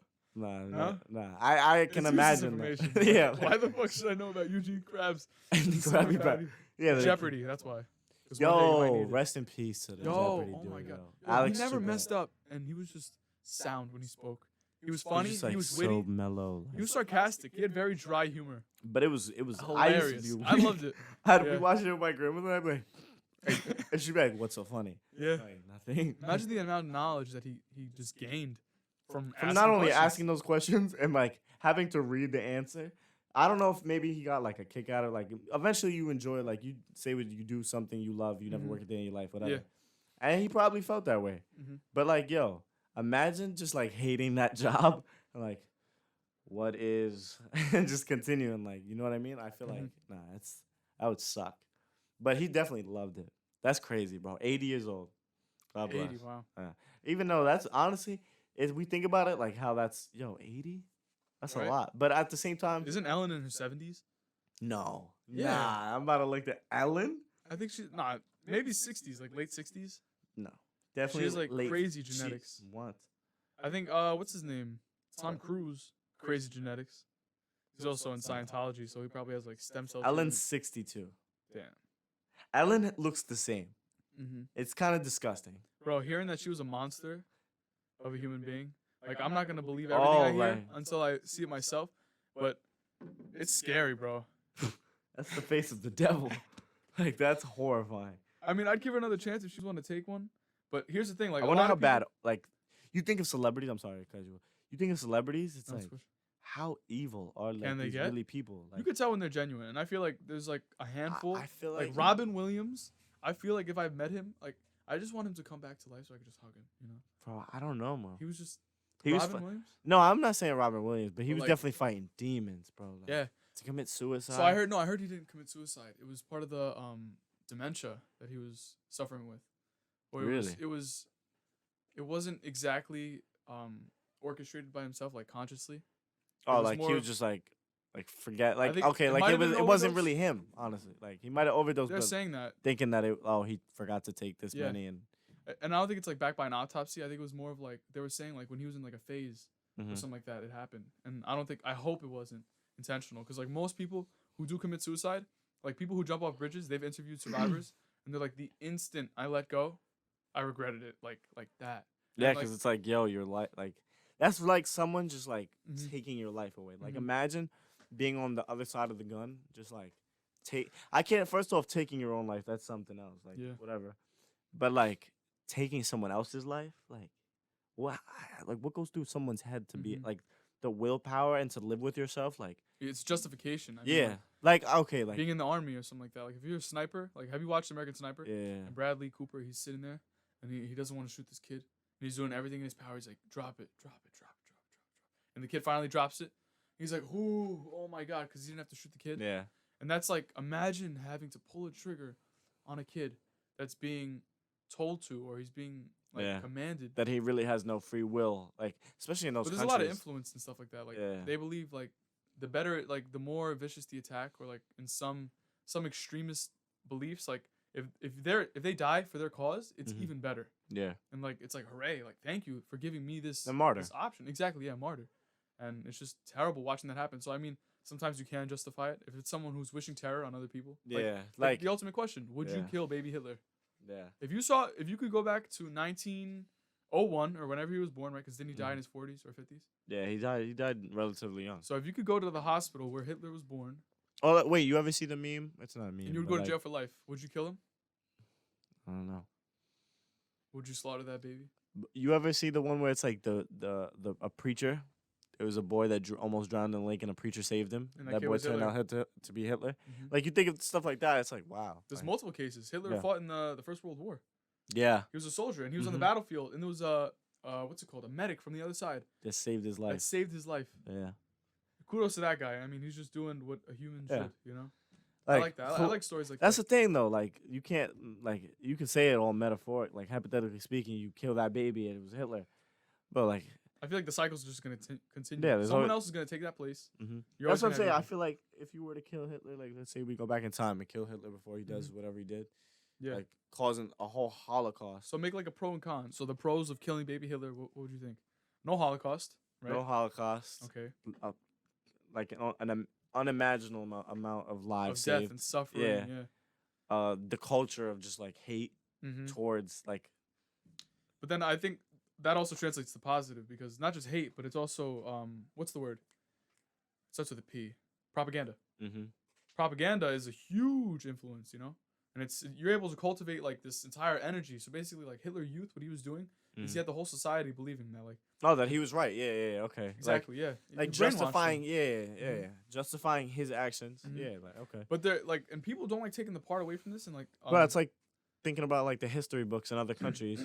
They probably like way different. I wish I could see a history book from China or like Korea, like the U.S., the most evil place in the world. Like imagine like I wish I could see what they like perceive us, like their point of view. Imagine America if it started. Imagine if America was switched with Africa, right? The complex was different. So the people who came here weren't just the Anglo-Saxons and the European immigrants, right? And the colonists and whatever his name, Columbus, right? Mm-hmm. You said whatever his name is. Christopher Columbus. I mean, yeah, they're discrediting him now. Well, no, they're opening up new light onto what really happened because he wrote books. Like he has journals on his savageness, just the rape and the pillaging and the slaughter. It was almost like Hammurabi, like stuff like that. Yeah, like vicious. But I mean, one of the courses I took in high school with Miss Reyes, remember? Mm-hmm. And I think it was really important to like discuss because there's positives and negatives to every interaction, and you have to identify them. Like part of Hitler, if he wasn't around, we wouldn't have the technology that we used to fucking take about. The engineering we have is insane, and the amount of progression that happened in that time was nuts. And then she also did another comparison where we listened to these speeches, or no, we read the speech, we read the dialogue, no context. We don't know who it was being spoken to. We don't know what country, what person, what color, their creed, nothing. So you just read these words out, and I was like, this is a great speech. Turns out it was Osama bin Laden's speech, and she was like, what can you learn from this leader? What can you take away from his words and the enthusiasm and just the energy you feel? Because when you read this stuff, because he's so like not it's purpose driven. Yeah, like he's so maybe driven. For the wrong purpose, yeah, exactly. Like you may not like in that like instance where you don't even know, you were like, wow, this speech is great. Yeah, you don't know what's his motivation and his pure dedication to like his getting cause. It done, like that specific cause, no matter how. Yeah, Osama bin Laden, one of the most evil people. And this is one of his more moderate speeches. It was generalized, so maybe they did cut and copy and paste and shit like that. So they took out like the stuff where he was talking about doing it for the Almighty. Yeah. But his purpose, and he was cultivating energy, and like he was bringing people together, getting them involved. And then we read another one. It was Hitler, and I was like, oh my god. And she was like, this is an excerpt from Mein Kampf, and I know he blames a lot of the Jews and that stuff, but in a certain part of it, he's talking about reuniting the people and bringing back patriotism. And that's a very important concept that you need. Yeah. At the same time, too much patriotism is like, it causes this ignorance, and that's what we have like in the South. Like people are like, fuck you, America, fuck Black Lives Matter. Yeah. And it's a big divide we have right now. And that's just crazy. I feel like, and I'm not gonna say like I know anything about politics because like nor do I want to. Because politics is a shit show. Like the whole thing, like it's stupid. The election, a lot of puppets. And the election is retarded. Like whatever candidate, like I'm not gonna say who I support, or whatever, because it's stupid. Like there's no need for it. Because at the end of the day, oh, you support him? Okay. Like what up, brother? Like you're still whatever. It's not like we're gonna stop talking over the ignorance of like, oh, like this is his opinion, this is mine. There's no need to beef about our own opinions. I feel like it pertains more to like what you support about them. Do you support this side because of capitalism, or do you support this person? Yeah. Because like, are you supporting that person in the sense of like, oh, you like this person personally, like you like their behavior. Are you condoning? You condone what they do. Exactly. No, I don't condone that. Exactly. I condone what they're trying to do for the country, like or like the things that they've changed. Yeah. Like, and in that sense, like everybody has their own opinion to be entitled to whatever they want to say. Yo, can I plug in real quick? There you go. And it's not gonna be like, oh my god, like you're not allowed to do any of that, right? You know what I mean? Yeah. But there's like, I think in the sense of like backing down from a country, like that's one thing I'm not gonna I don't support Trump, nor do I support Biden, whatever.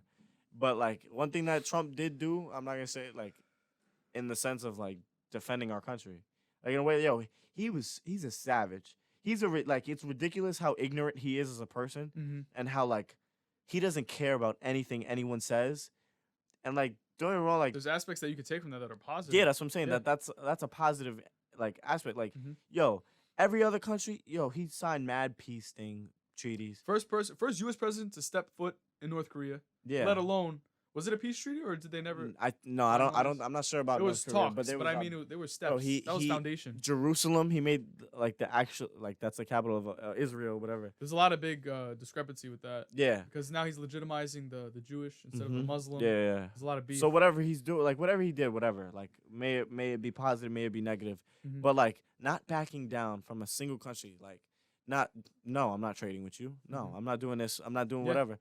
Like, and that's in that sense. You need that. Yeah, you need someone. You need a leader. That's. It sucks that he's that leader. That however horrible he may be, it sucks that he was the one to really like show. Oh, like he does. He's not gonna back down. Like especially like when you talk like about China. I'll nuke you guys right now. Like that's a dumb threat because that's I feel a stupid threat. Yeah, because if they want to do it back, the world's over. Like I feel like the end of humanity, before it's ever natural causes, it's gonna be the radiation of nukes and biohazard. I'm telling you, bro. All I ask, and I say this all the time, all I want is to be able to like die having grandkids. I want to die around like 78. Like around that age. My thing is if I'm suffering, I don't want to be alive no more. Like if I'm in pain and like I have nothing like and your standard of living is just like my standard of living is shit, I don't want to live no more. Most time people hold on to the relatives is more like a reason. Like the relatives stay around because they don't want to leave behind. Yeah. They don't want to cause that pain. But I mean like my step pops, bro, that he used to tell me all the time, and I like me not being as like me being younger and not understanding, you know what I mean? Like at that age, he used to be like I live for you, like you're the reason I'm alive. Like I don't if I didn't care about it, like I wouldn't be here. Like I would have been done. I would have died a long time ago. And he used to say that like all the time, like just like not all the time, but like to show me he cared in a way. Like it's a good reminder. Yeah, like yo, like in the back of my head, like he's right. Like yo, trooper. He had pancreatic cancer. He was in a coma for like a year and a half, like 2 years maybe. And my mom would like help take care of him, whatever, because they were divorced, but she cared about him, whatever. Like they were in love at one point, and just like bro, he was missing half of his fucking pancreas. Bro, when he was not younger, but all the shit he used to, bro, the amount of drug, like his era, bro, he was like a hippie. So the 70s was just the experimental generation. Heroin, crack, like whatever, he did everything, I'm assuming. And I know people who have followed that same path, around that same age group. And that clean up, but at the same time, it's hard to like, I'm not gonna say he definitely never gave up a lot of shit, and I'll never know, or like no one will ever know. But like, yo, I remember I used to religiously be like, he doesn't smoke weed. Like my grandmother would be like, he stinks. Like he smells like weed. Like and he definitely would. Like there was instances I was like, and that's when I smell like people's clothes, like that smell of like the residue of like bud. Yeah.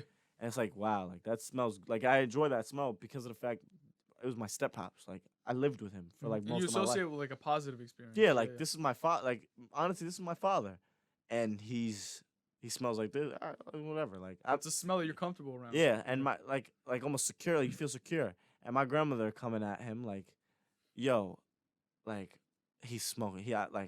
This is unacceptable. Like it's ridiculous. And him like blacking on him. I'm like, no, he doesn't. Cause us as kids like, no, weed is bad. Like no, yeah, bro, drugs are bad. Like growing up, like any person I heard that smoked weed, I was like, they're just a terrible person. And I feel like you weren't defending the smell. I think you're defending his honor. Cause like I realized growing up, like, I know a lot of people it was that negative smoke. Connotation that came along with, especially at our age. Person, like. Especially adults like that raised us, whatever. Like, like they're amazing people. But like they're like, cause they don't want us doing it, especially young, or just doing it at all per se.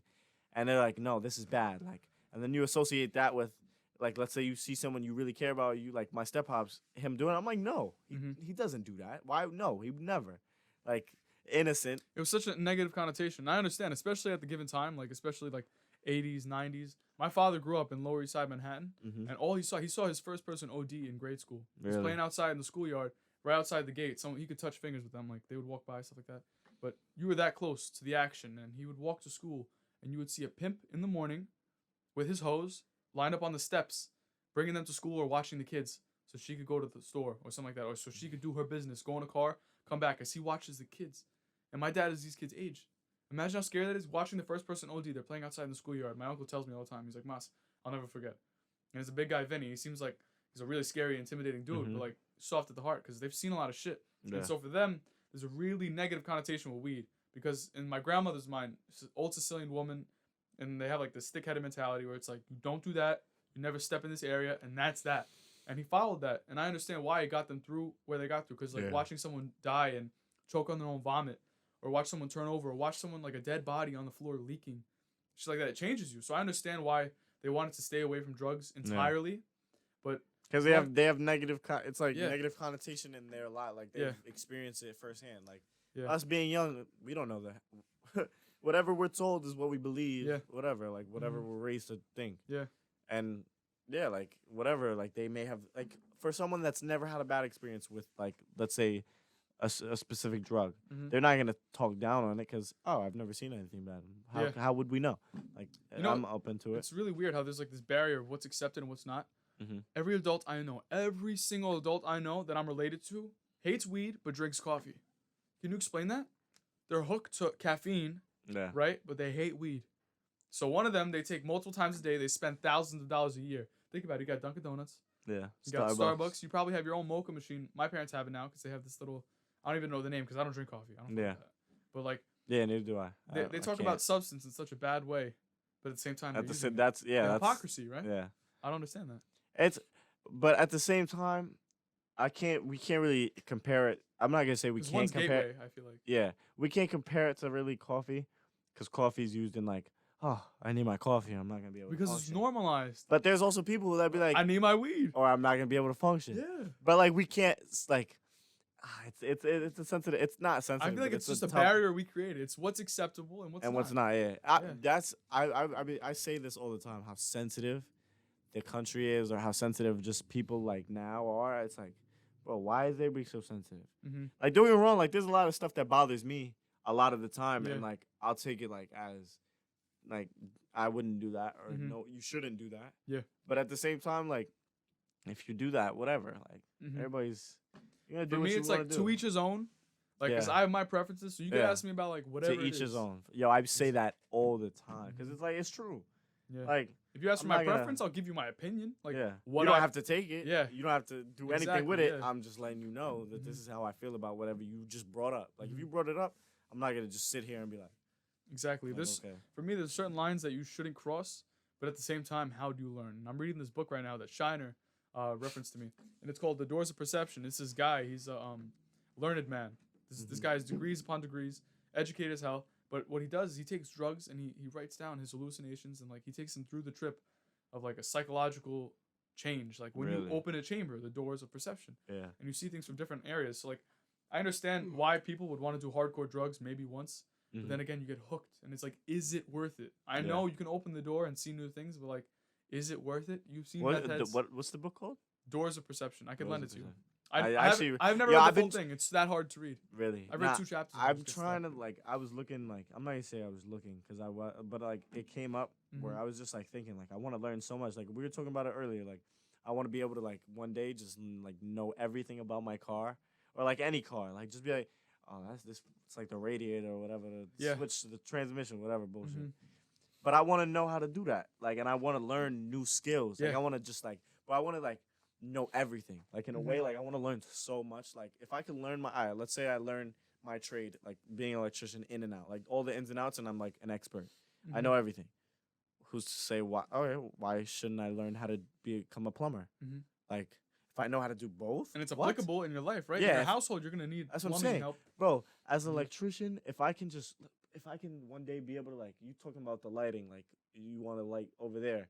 If I could just come in here, bring my tools, like, all right, I got you. Like one day this week I'll come by, fix it up, and you'll have a whole new light everywhere. Like, well, if I could be able to do that one day, that's amazing. Changing circuit boards, learning the whole deal, bro. Like that's a skill you're never gonna lose. You never lose because it's that's life. Yeah, like you're always gonna need that. Yeah, plumbing, bro. Plumbing is the dead trade. Yo, it's so lucrative though because you could charge so much because no one wants to be a plumber. Yeah, there aren't plumbers. Maybe I don't know like anywhere else besides. You know who just started? Well, not just started, but like has been doing Adam. Yeah. He has a company, right? Him and his cousin. Is that his brother or his cousin? His cousin.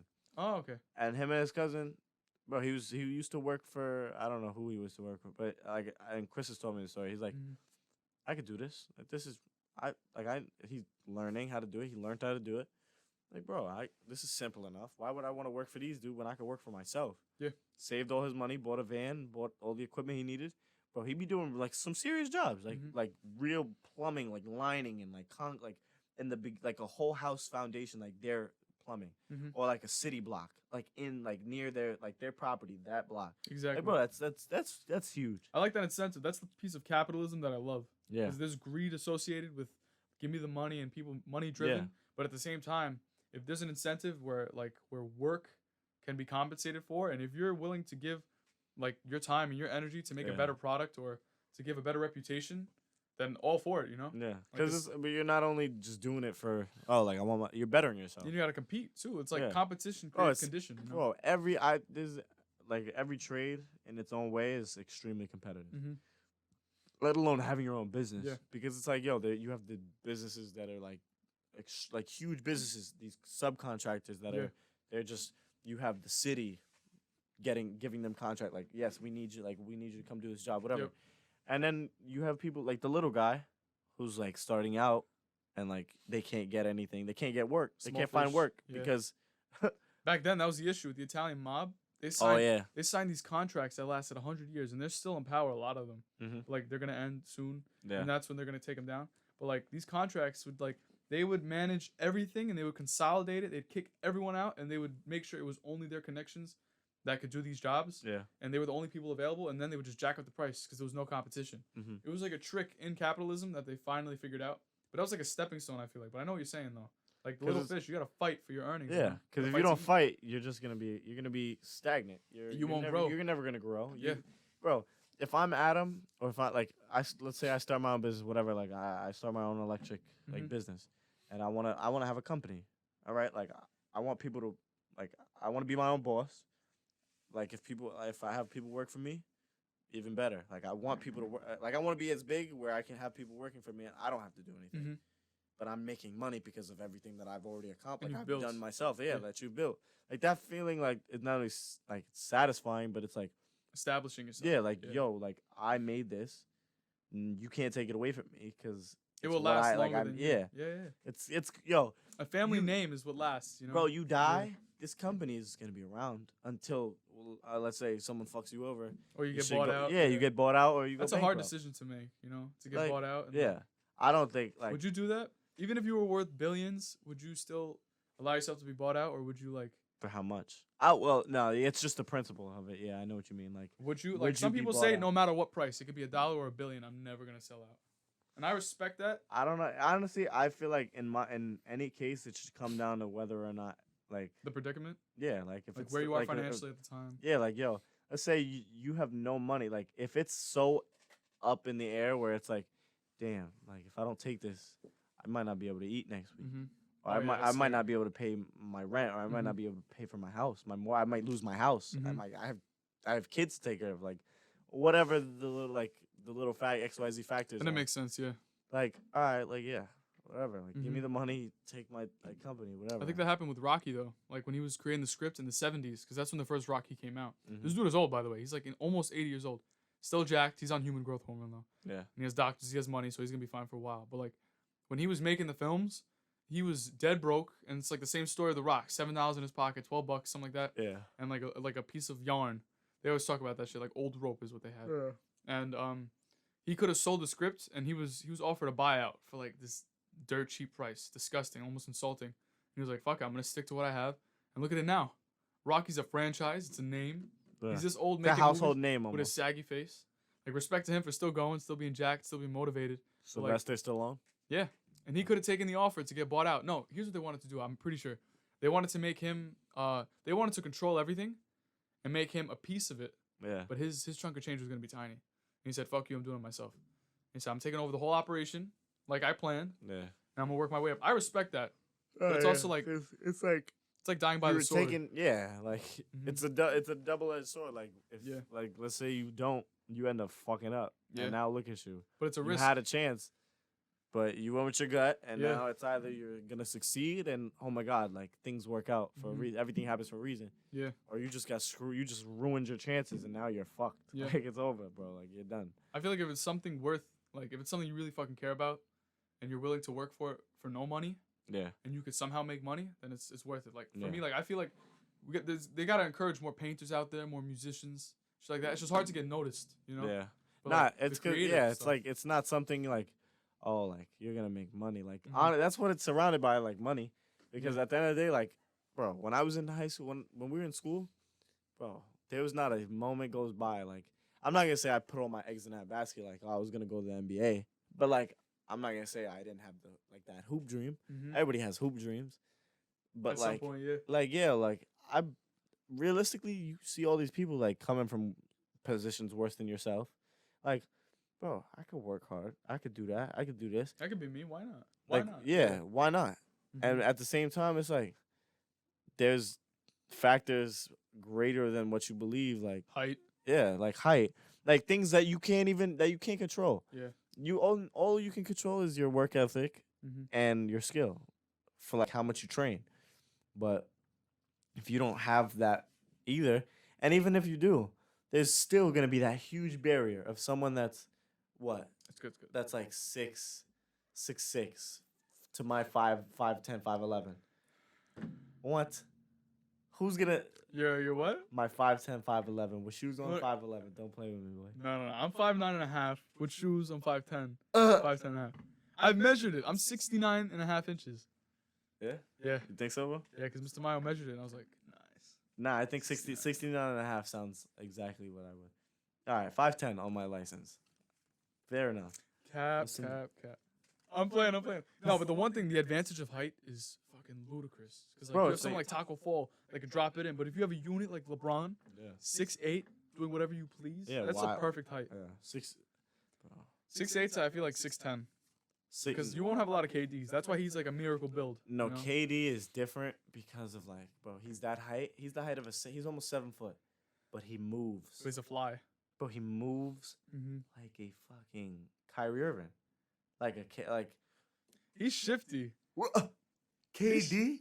KD and Kyrie? Bro, KD moves it's like two different like types of movement you're looking at. No, it is. But like, okay, yeah. The snatch is different than the because heavy. he doesn't need it. Yeah. Because true. KD at 7 all he has to do is put it out here and snatch it. He's all the way across the court. And he's all the way up here. He can shoot it in your face. That's the most insulting thing in the world. Is like someone, you're doing your best. Like you can have 100%. Bro, imagine LeBron. Imagine the anguish LeBron felt. Like LeBron had to work when they got swept almost 4-1. Bro, what? Winning that one game and then that one game that they think they're gonna win. JR. Oh no, not that. Not that. The year before that. When KD pulls up. KD comes down, just like. Dang! And they did it twice, right? Yeah, came down twice and put them up. I think 5 because they had scored and then it was like 5 with like 30 seconds left. It's doable, but it's out of reach. And then he came down and hit the last one and like, yep, all right, here it is. This nigga's a murderer, bro. Yeah, he's just fucking assassin, bro. It's like, just imagine that, like that height, being God, like being blessed, bro. I used to think about it, and my grandmother would still be telling me like, you still are gonna grow. Your uncle grew at 23. My uncle was 5'8", and he grew to 6'4" by the time he was 23. But like, don't get me wrong, like that's I don't know. That happens to you, I'd be so mad. Bro, I'd be so jealous. I stopped growing. I'm Italian, right? I came out with a beard. By 3rd grade, I had chest hair.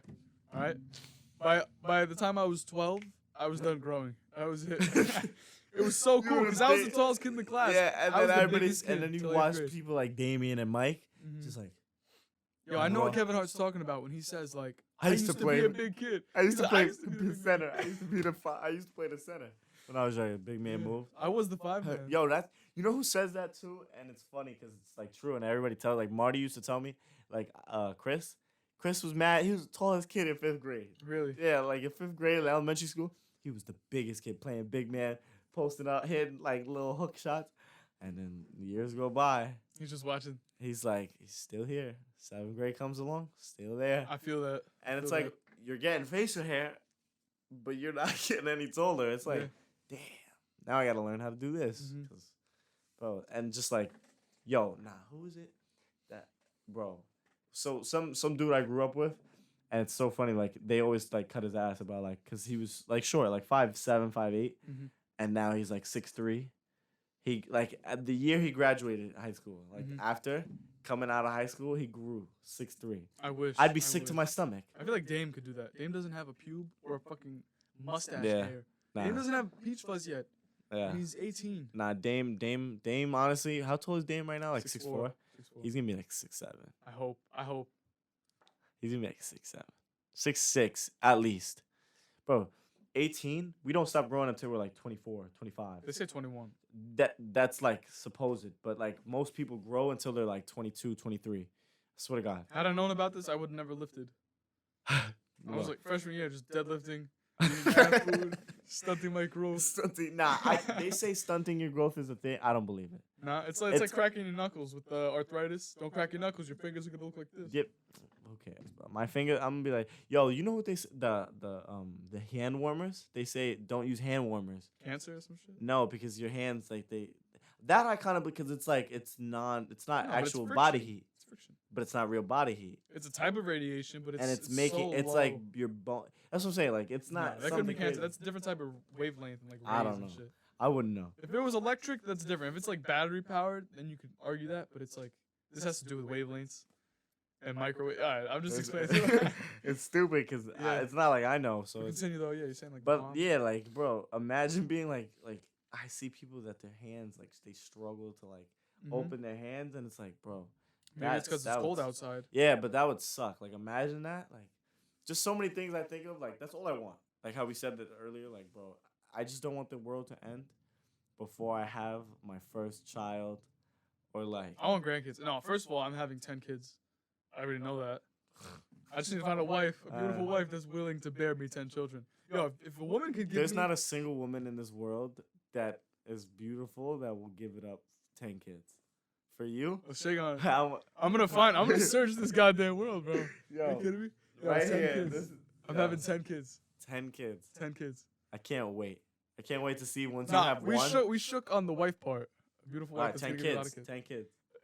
I want to do it. I want to. Yeah, you want to, and then you realize, all right, but like how far apart? Like every. Oh, they're gonna be a unit, like one after another. It's like rabbits.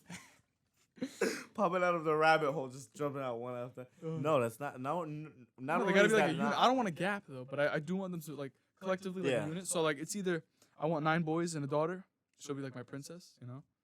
And they just protect her and like growing up like no one fucks with her. My 9 brothers, like whatever. But no, like, she'll be a wrestler eventually, you know. First off, not only is that not how it works. 10 kids popping one out, like that's not how the Jews do it. And they're good at it. The Amish? Have you seen 24 and counting? How many are there? Like 27? I don't know, bro. Imagine the vagine. The water slide she has. Jesus Christ. The internal stretching. Jesus. Yeah, nah. That's another topic. Yeah. For a time I don't. Yeah, but I doubt her husband's packing though. Like, you know? He's like, hey, yeah, I'm the dad. I'm like, oh, it's not painful. Him. You know? No, that's not what. No, it's not like he's that. not a player. He's not. He's going in to get it done, and that's it. He's purpose driven. Yeah, it's not like it's not no pleasure. It's not exactly. No, but it's at the same time it's not. For him, it's more of a duty. He's like, he does the rosary, he kisses the cross, and then like, I guess I have to do it again. Nah. Why do you go back to that voice? Nah, I didn't do that. You did. I didn't put a label on it. You did. Oh. But it's like he just doesn't enjoy it, you know. But it's no. 10 kids. I want to do that. But I feel like why not? Like why have such like a cookie cut life instead of having 10 kids, exploring the world? Bro, I want to become Bob Ross. Like imagine just painting on live and like being a millionaire and just like being really good at it. Like that's such a peaceful life. I bet he smoked a shit ton of weed. You can just travel the world, which honestly, is ideal to me. He probably loses. He probably lost his mind. Yeah? I think so. No, but freedom. His job of work was the opposite. It was like tranquil. It's like nature. That's why he loved it. That's why I love it. For me, like on the outside, it's like tame madness. I don't think there's a single person that like. Don't get me wrong. There's people that love what they do. They love like their lives are great, but bro, there's not a single person that's truly like There's always gonna be something that's gonna bother Happy? you. You talking about happiness? Nah, I think feel like it's there's like some people that I are know what truly you mean. happy. Like, yeah. Nah, but it's like I've heard people speak about this before, and it's like they act like happiness is like the mountaintop. Like you just reach it, and you're like, Harry, Yeah. I've reached the top. Like Yeah. you just climb it, and you're done. You're like, woo, what's next? I'm happy now. Check that shit off. I don't have ever like I'm never gonna worry about that again. But that's not true. I feel like happiness like is like it's a temporary feeling. it's constant. No, I feel like you have to like earn it. Like for me, it's going to the gym, just like walking out, like a little bit of pain. You know, it's like that good feeling for me. It's like that relaxed. Nah, that feeling of like hitting a weight that you like you just bust out like 8 reps of like a weight that you never tried before. Like that feeling, yeah, you're right. Yeah. Like I 100% agree. For me, it's good focus. Like if I'm nailing my shit, like whether it's schoolwork, which is why I love school, because I believe that although it is a system that is able to scam your money, and brainwash a lot of people, and like take the creativity out No, of but you, actually, yeah, like learning something. it's great for discipline though. Yeah. For disciplinary reasons, I definitely encourage school, and I need it. Even though online sucks, because I hate looking at a screen all day. I get these migraines, bro, from blue light and all that shit. Maybe it's the placebo effect, but I feel like the aspect of school and having a curriculum is great for discipline. That's happiness to me. No, but not only I like you said, like the discipline aspect of it. I don't think it's just school. Like I think it's just anything that requires discipline. Like, bro, I feel like that's in a sense like waking up early. Bro, waking up early, knowing like, yo, if I don't get on this train at this time, I'm gonna be late. Yep. And that's my ass. And like, if I'm late, this is gonna happen. If yeah. that happens, this that is chain effect, like, bro, I'm not gonna lose my job over not waking up. You know what I mean, bro? Yeah. The countless instances where like you contemplate it. I was Everyone unmotivated. Like, all right, so now that I'm doing the electrician shit, right? Like, I'm mad motivated because I want to learn. Like, it's something like, bro, this could possibly be my career for the rest of my life. Like, I want to, and it's something like I'm making so much money off of it. Like, I want to make money. Like, I want to do this. I have goals. Like, I want to buy this. I want to get my car, right? But like before that, like working with the other site in Far Rock, bro, I was so unmotivated. I wake up having to do the hoist all day. Like, don't get me wrong, like easy money, good money, like, and I appreciate it. But, bro, it's like knowing where you're going, knowing what you're about to be doing for the next however long, like 7 till 4:30, 5:30. It's just like, no. That's like, a good sign. I think you saying that is like recognizing this. It Yeah. definitely means that Bro, you 'cause do I not fuck woke- with complacency. Yeah. You know? That's great, and I feel like having that in any sense of the word, like no matter where you're put, that just means you're gonna go upwards because like because for you me, can't stand being in that one spot, Exactly, like, bro. stuck. working at Seatown, I met this guy there that worked there for 30 years, 40 years. Yeah. I'm like, you're stocking shelves? He wasn't even manager.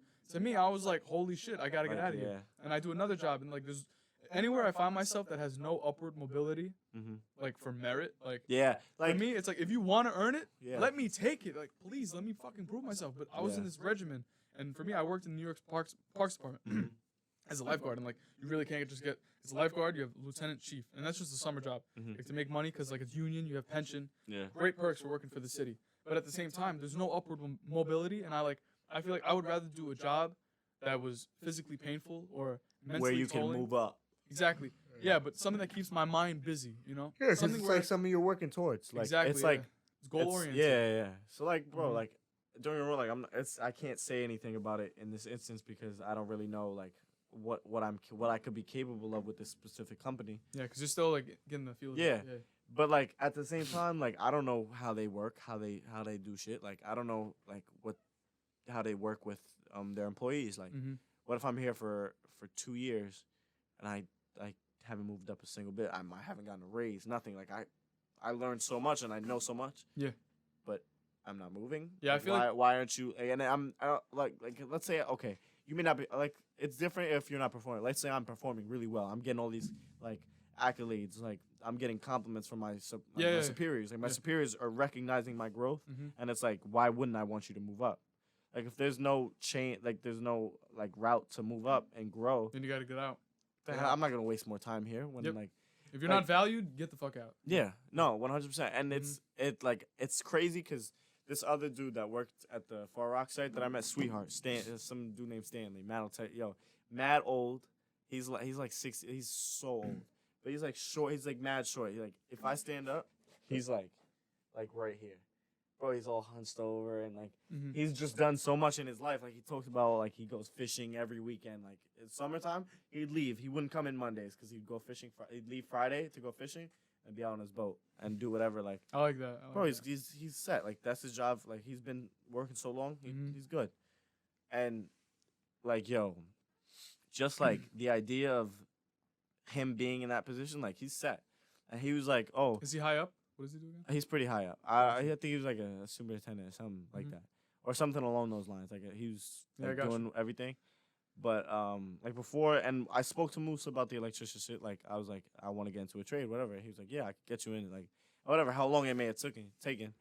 But Stanley and I didn't want to do this because he was like asked me one day, like in the hoist. He was like what do you want to do, Luch? Like, you know what you want to do in life? Like, you have any idea? You going to school? And I was like, I told him the situation. Like, I'm not going to school. Like, I'm working. I need to, like, I have bills that I got to pay, like, whatever. And he was like, well, what do you want to do? And I was like, I've been thinking about electrician. Like I could see myself doing, like, I want to do it. Like, I want to learn the trade. He was like, all right, like, let me know. Like, serious. Like, and he gave, like, he told me about a company that he got this other dude named Billy, some clown. But he got his son to work as an electrician for that company. He was like, I'm really good friends. Like, I can get you in. I'm like, all right, yeah, thank you. Like, I appreciate it. But, like, in that moment, I didn't, like capitalize on it because it's like, I already asked Moose. And I feel like if I was to go, like, and have him do this for me and, it, like, let's say he was to give me the job the next week, like, instantly. And, however, it took a little while to get me into, but, like, it wasn't, like, it's not like Moose was doing it intentionally. But, so now I'm working with this thing, with the company that Moose put me on to. Let's say, like, I would have went with Stanley. I feel like, in a way, that would have been, like, a slap in the face. Like, you asked me for help, and now you just, because it was more convenient, and you can't be patient, that you took this. So, like, I don't know. Like, if I would have taken that, let's say, if I would be making more money, like, I don't know what could have happened. Like, imagine, like, whatever I make now, like, imagine I was making more. Like, the job I work now doesn't really offer overtime, nothing. So, like, whatever I'm going to make, like, my first paycheck that I'm going to get from this is, like, it's going to be my set paycheck. Like, that's Monday through Friday, whatever. But, like, it's good. I know what It's you're like saying. that discipline you was talking about. It's like, you have to do it. Or, like, if you're not doing it, you're just going to be extremely complacent. And that complacent feeling is just, I can't do that. I know what you're saying. Like, I don't understand how not wanting to bite the hand that feeds you. And there's, like, there's been a lot of stories like that, like, where there's, like, two influences, like, where you don't know which one to follow, or, like, you don't know which route is the better route because you're trying to see which one might benefit you the most. And, like, have you watched The Bronx Tale before? The Bronx Tale? I've heard of it. It's like Robert De Niro, his son. Okay.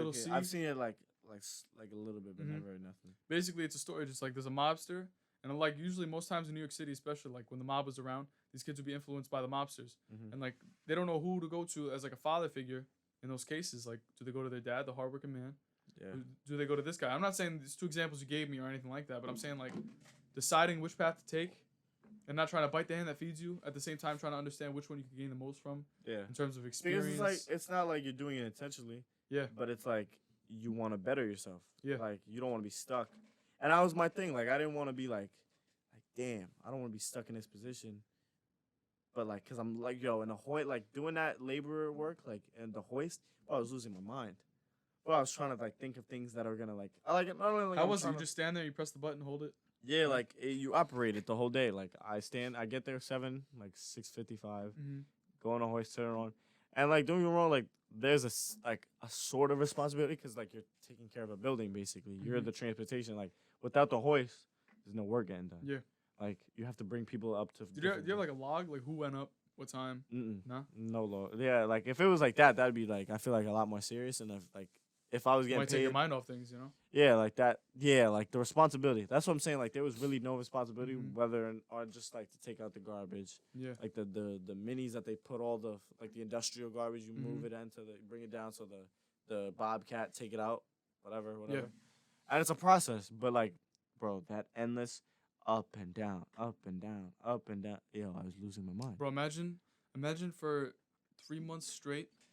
Like, give or take, like, I would work 6 days a week, sometimes 7.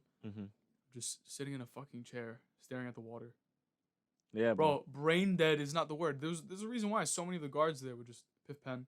I mean, if you're at a beach, it's a lot different, but, like, I know what you're saying with, like, a simple task. Yeah, like... I would rather have taken a lower pay for the summer and not have all... Because they gave me insurance. They gave me dental, all that kind of shit. I'd rather have no pension and a lower pay and have a job where I earned experience and I worked on skills. I didn't work on a single fucking skill. Yeah. No skill set. It was the most mundane scenario you could have been in. bro. And that's what I'm Perfectly. saying. Like You said it I perfectly. cannot like Yeah. stress that enough. Yeah. Like yo, that feeling of just like yo, I'm losing my mind. Having the ambition to realize that and like the idea of complacency and I like actually identifying it because some Yeah. people they're just like, oh, I guess this is it, and you'll find that in every job. Yeah. There's a lot of people There's that people stay that at are one just level like, and they don't oh, move. this is good. Like Yeah, I'm chill here. I'm comfortable. This is I feel like comfortable is good in two different ways. Like you said, that guy Stan, right? Mm-hmm. Maybe he's a high up. He's earned his high place, but he also has a system where like he could take advantage of his schedule and the seniority that he has, Yeah. and go on fishing because maybe he gets away from it, like away from life, and he just relaxes on his boat. Yeah. Right. It's like it's for him. It might be therapeutic, and I understand that, and I definitely commend that because I think like Because it's not finding like a system he that just works for got you. like he worked for that. Like and he made it himself. It's what works for him. yeah. But there's also complacency and being comfortable in an area where I think is lazy. You know. Yeah. And It's it's two. di- It's it's like two difference. sides of a Yeah. coin. That in that instance, if you're not looking at it that way, then Mhm. you're not really gonna take it that way. Yeah. But at the same time, like yeah, like maybe I should do this instead of doing that. You know what I mean? Like for me, if I was financially stable or like well off or like to a point where I didn't have to worry, Yeah. and like I was offered to just like or like I had an option to go to Alaska and just live in a fucking log cabin Mm-hmm. or just live a really simple, primitive life, Mhm. and like those opinions about me, I wouldn't give a shit Yeah. because you're comfortable, you know. No, I get that. Like, Yeah. bro, I say that all the time too. Like, if there was an occasion where like, oh, like, let's say I fucking sorry, like I just thought of thinking of lottery. Some dude I work with, like on the site that like work for this company called RNC, like concrete, Mhm. like building the floors, like pouring concrete. Yeah. Yo, some dude, he like late 30s, like or early 40s, wears braces, like he's a sweetheart, like only speaks Spanish. Mad nice, he's mad cool. Ruiz. Yo, talking about like he honestly, and I don't like I believe in like in a way manifestation, like whatever you put into the universe you get back in a way or whatever, Mhm. say like God or whatever. Yeah. Yo, this nigga would not stop talking about like the lottery. Like, yo, if I win, like, and he would like ask about like how I am. Like, he heard like I got into a car accident. He was like, oh, like, you all right? Like, is everything okay? I told him the situation, and he like sympathized with me, like whatever, like just like it's something good, like you whatever. It's a friend Mhm. or an acquaintance, and this dude, his wife won the lottery, and one of the dudes that worked, like another one of his coworkers that I'm cool with, he was like, yo. You remember the dude with the brace? I was like, oh, Ruiz, yeah. He was like, yeah, he just quit. He's not come back. Yeah, he's like, I was like, yeah, I was wondering where I haven't seen him in a while. He was like, yeah, he quit, yo. I was like, why? He was like, he won the lottery. His wife won the lottery. He's like, and he added me on Instagram like a month before too, Mhm. and he got married instantly because his wife won the Smart lottery. man, put a lock on. Yeah, like yo, like bro, the fact that he won the lottery, bro, that's insane. My pops always says if he wins, you can win as a like non-identified. Like you don't have to give up your information. You don't have to tell anyone.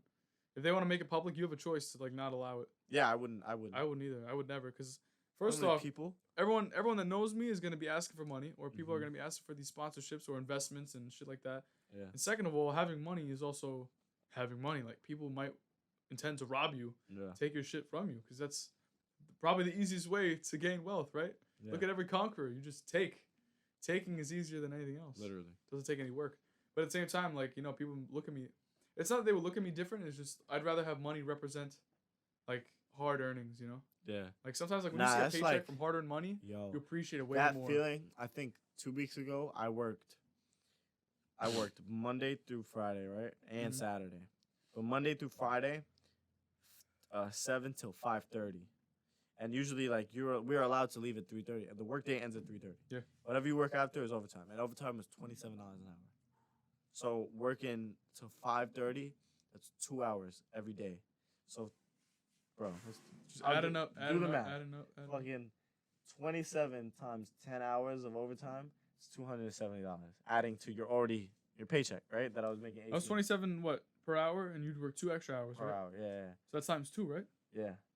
So that whatever, and then working a Saturday, that's 27 times how many hours you work that day. That's What's different about Saturdays? Saturday is just always overtime. Like Gotcha. the whole day is overtime. It's time and a half, right? Yeah, time and a half. Got you. So 27 on a you're getting paid 27. Like let's say you're working basically a Saturday in place of a regular work day, Mm-hmm. but you're getting paid that much more you're getting paid $9 more Yeah. an hour. That's retarded.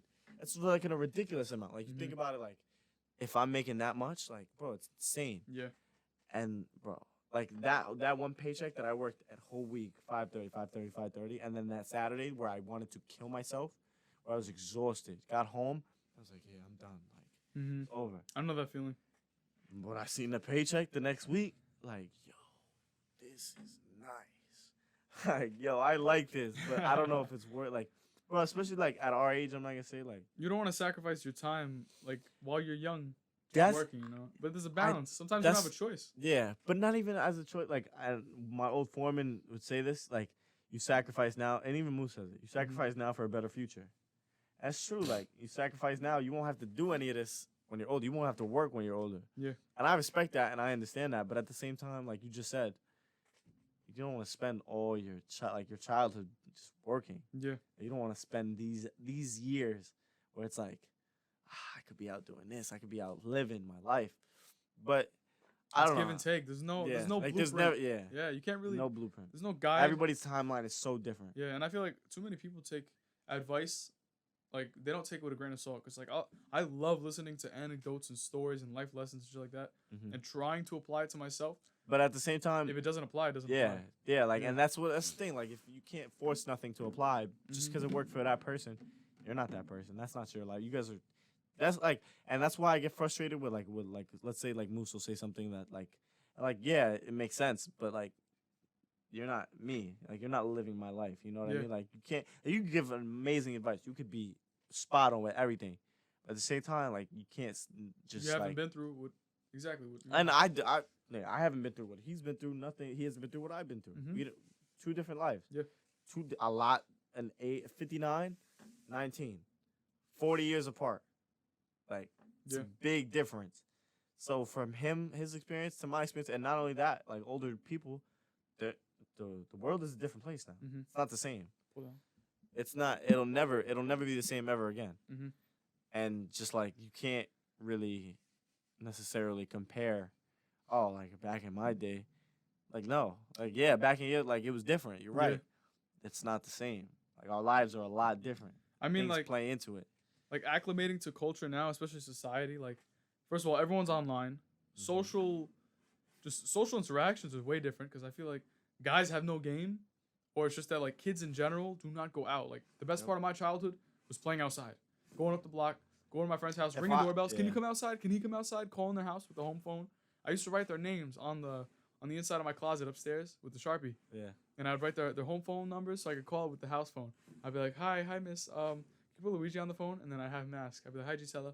I'd say, like, can I talk to Luigi? And I asked my mom how to say it in Spanish. So sometimes I could speak Spanish, you know, a little bit some words.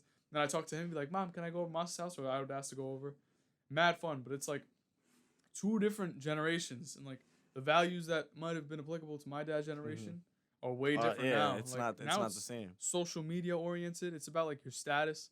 It's a lot different though. And like I feel like having the old school views is definitely like having someone to like having that connection is definitely. Nah, but I feel like old school never goes out of style because like it's like fundamental, you know? It's like the blueprint. Exactly, yeah. We look back on it because like we did that. It's all reliable, you know? Yeah. It always works. Yeah, it's never not gonna work. Yeah. Or it just may be outdated because it's like it's so different now. You know what I mean? But I don't know. It's crazy to think about it in that sense. Because it's like we'll never really know for sure.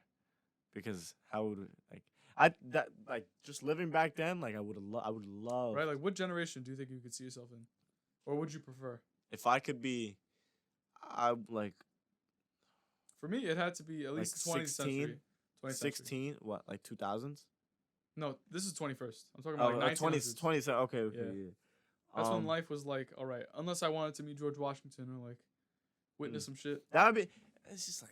Now, one to grow up in, because I feel like the 1900s was at least stable enough, besides polio and shit like that. Where you could have a good, like, life. Yeah, the quality of life was alright. Yeah, you know? I think I would definitely like to experience, like, around my grandmother's time. Like, she was born 1904. She's 70. She was born in the 50s, I think. Yeah, right? 50, and then, yeah, okay.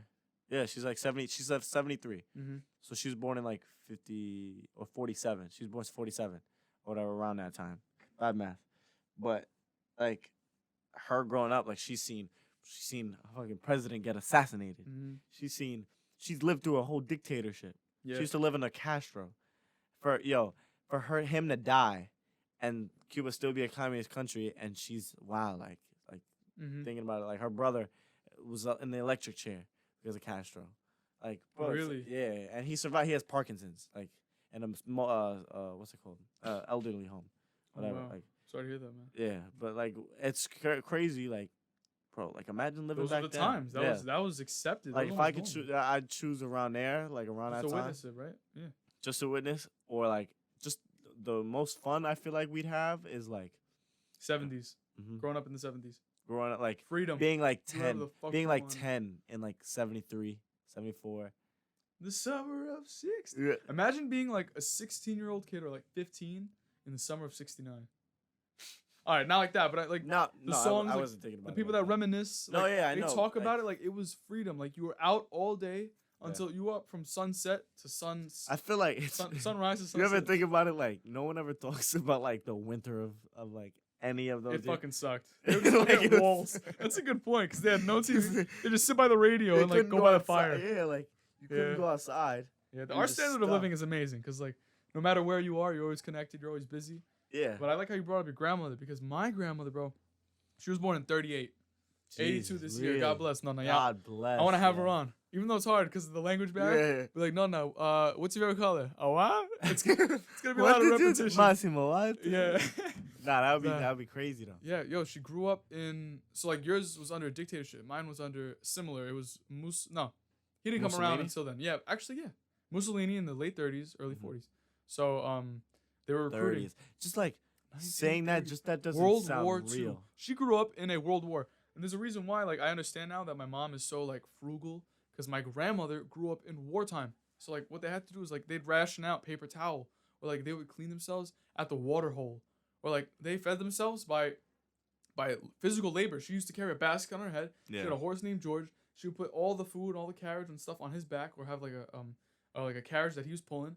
And that was life. You know, it's a lot different. And when the army came around, the Italian army, Mussolini's, whatever, his SS guards, recruiting for the army, you didn't have a choice. If you were a male over 18 and you're like under 40 years old or something like that, like 38, 35, they were taking you. You didn't have a say. Drop your shit, let's go. So my grandmother had to pretend she was a widow, and my great grandmother had to pretend that her husband died, and my grandmother had to feed him under bales of hay, hiding in the horse carriage, like not the horse carriage, in the saddle. What the fuck is it called? Horse barn.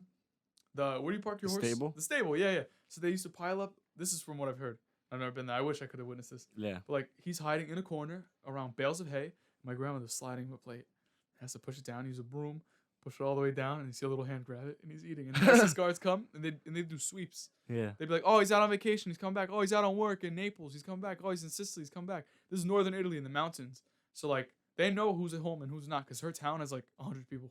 Yeah. Like, you know everything about everyone there, and that sucks, because you go there and the gossip's fucking wild. Yeah. And you go there, like, they're still sitting outside with their chairs. Have you ever been out there? Yeah. Really? Desolate, depressing. I mean, there's people have literally gone insane in this town because there's nothing to do. But now it changes, because people aren't as... I assume they still are depressed, but, like, the crazy, like, the lucrative people, not ludicrous people, aren't as... are more scarce now. But, like, she's telling me stories about all that shit. Coming to America, Ellis Island. Like, Ellis Island. we've looked up her name on Ellis Island. It never came up. I was like, no, are you sure? Are you sure you're legal? Just tell me. You're a liar. I was like, I know you're not. so I went to Ellis Island, and I have the bag. She still has the bag From that when she has came from to Ellis Island. America? Yeah. No. Yo, it's a piece of shit. It's terrible. Me and my cousins used to stomp on it, kick it and shit. And then we realized that it's like an antique. Oh, yeah. It's an antique. Yeah. Ellis Island, bro. Yep. She still has the baggages that she came to America with. And she won't give them up for shit. Like, she has this old mentality, like this old school, like, Wait, we have to you're ration. not, where does she live right now? Down the block. That's her, right? Oh, no, okay. yeah. Okay. Yeah, so like she loves the simple life. I hope she does, because like her husband passed away when I was like 8 or 10 years old. Mm-hmm. When I was a lot younger, I was in I think 2nd grade. And for now, she just watches novellas. She's fluent in Spanish, English, and Italian. Really? Yeah, so she loves the Spanish shows. Like she'll watch the Italian like the TV shows, but novellas. She's like, woo! Shut up, it's on. So we'll watch. But like, the funniest thing about her is that she doesn't curse. No fellas, bro. Yeah, my grandmother doesn't curse. She swears. My grandmother swears she's never cursed in her life. Really? She said, Mas, I said one curse word, and my mother threw a scissor at me and almost killed me. And since then, I've never said another word, like, or a curse word. My grandmother, like, it's more now, like, cause it's like, I'm a grown ass man. I pay rent.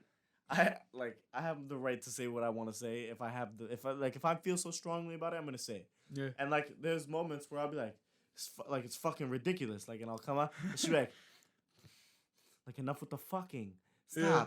Yeah. And she'll just like black on me, like, and it's so funny. Like, you talk about like these instances where like you argue with like your family. Yo, me and my grandmother, a lot more now. Like, we don't like argue almost. Like, we definitely go at it sometimes. Like, it's like me and my mother. Bullshit.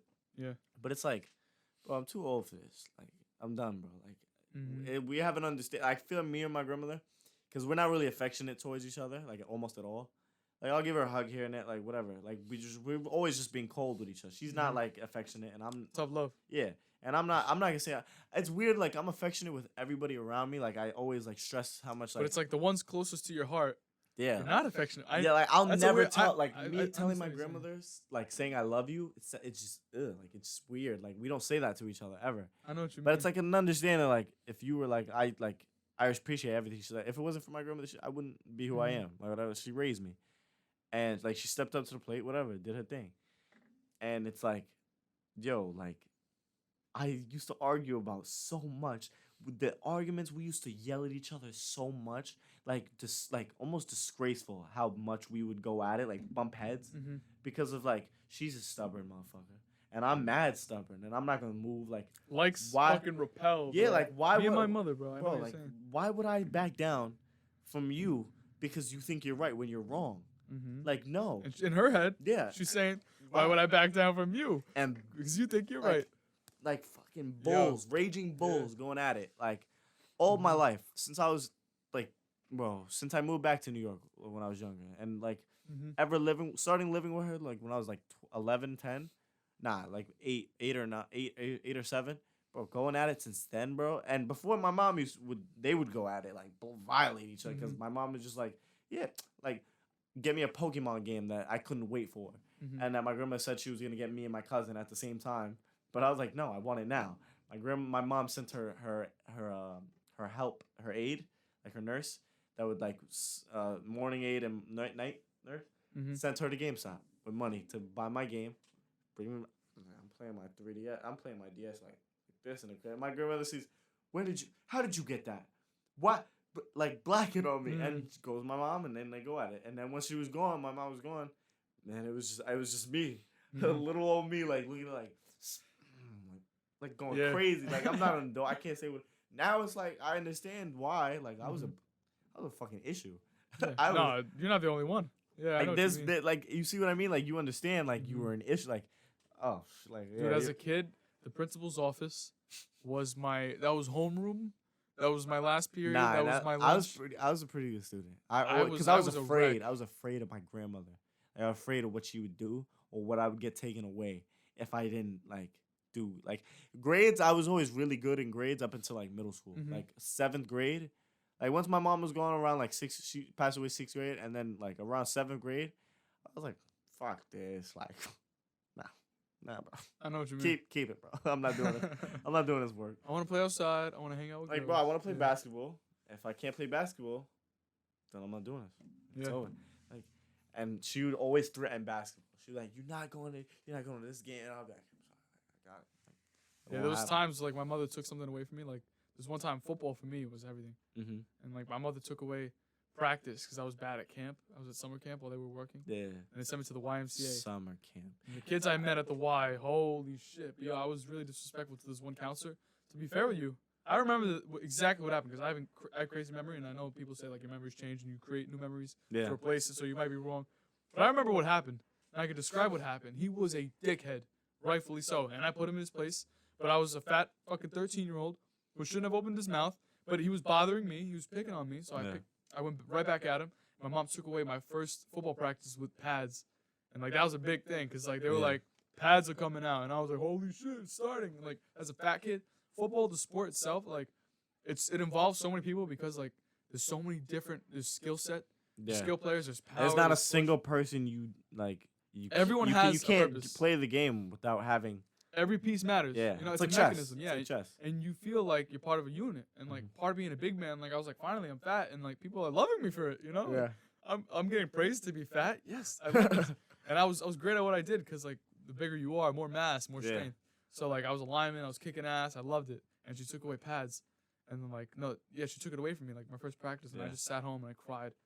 I was so Yeah. fucking mad, and I was like, yo, this is like, that was my first It's like time learning. I just torture. gotta shut the fuck up. Yeah, like it's Yeah. like it's just like swallow my pride. Like all right, like apologize. To, like I'm sorry. I don't agree with empty apologies though. Like if I don't feel like I have to, Yeah. I could sit down with you and be like, look, I want to make this. I want to make amends, and like I want to get over this, and I want to. I'll explain why I think I should have taken a different route in what I did.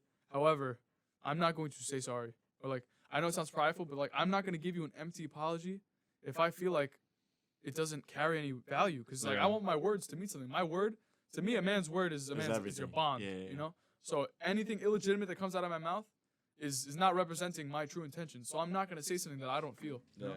So Nah, I get that a lot, especially like in the fact that like your word is your word, like and like fuck, I was going somewhere with that, and like an empty apology, like yo, like it's almost like disgusting to try and like apologize to somebody, like yo, there's so many instances where I've said so many instances like that phrase, mad times, like we're gonna look back at this and like yo, this thing is retarded. yeah, but it's a phrase of speech, like saying the Yeah. word "the" Yeah, like oh my 4 god, million times yeah. in this conversation. or yeah, but Yeah, like saying what is it? What was it? Is saying just like apologies where I know like it's not my fault. Like I'm not like I know I'm not wrong, but I'm apologizing because to be the bigger man. to be the big man. And I like don't get me wrong, like being a bigger man is definitely like a huge coming like and I'm not gonna say coming of age because it doesn't matter how old you are. But it's like something so respectable. Like I respect anybody that can be the bigger man because it's hard.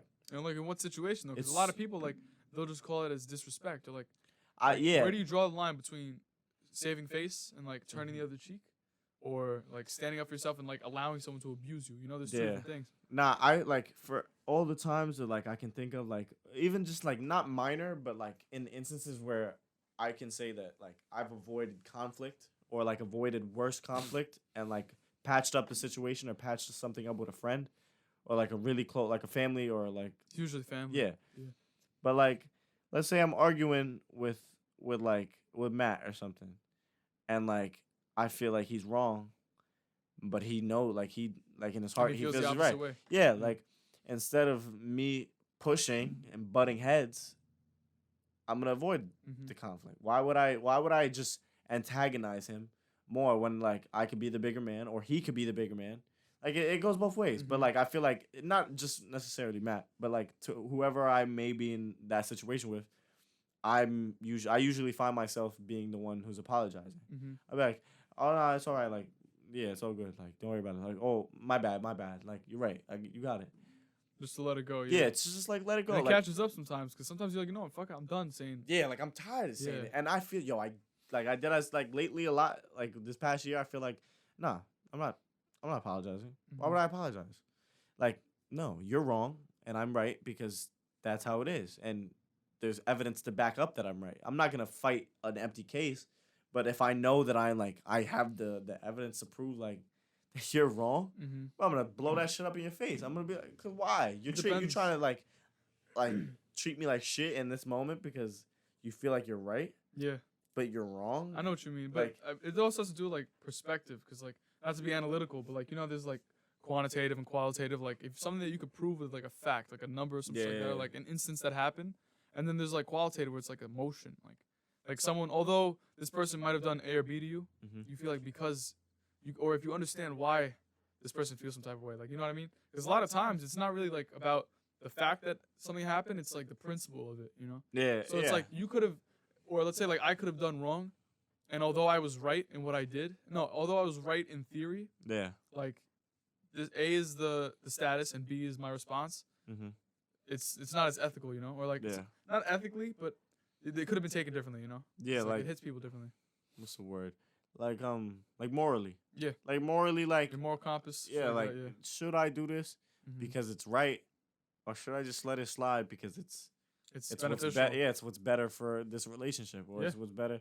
Like you swallow your tongue. Yeah. That's it. It's hard though, cause for me, like, whenever I encounter like a battle, like when I watch politics and like, I hate choosing sides. I hate polarizing shit because I feel like that's how you just draw the sheep, and these are the shepherds. Like politicians are the shepherds, and everyone else is the fucking sheep. Yeah. You know, but I feel like it's so hard because I try to understand different perspectives, and sometimes they have really good arguments. Like one time, a certain group is saving face, or they're doing something where like it's a principle, like you have to do this. We don't care what he's saying or what he's doing. Yeah. We're not going to condone this man because he's doing that. But at the same time, that other person is doing something that will benefit us in the future. So it's like it's give and take.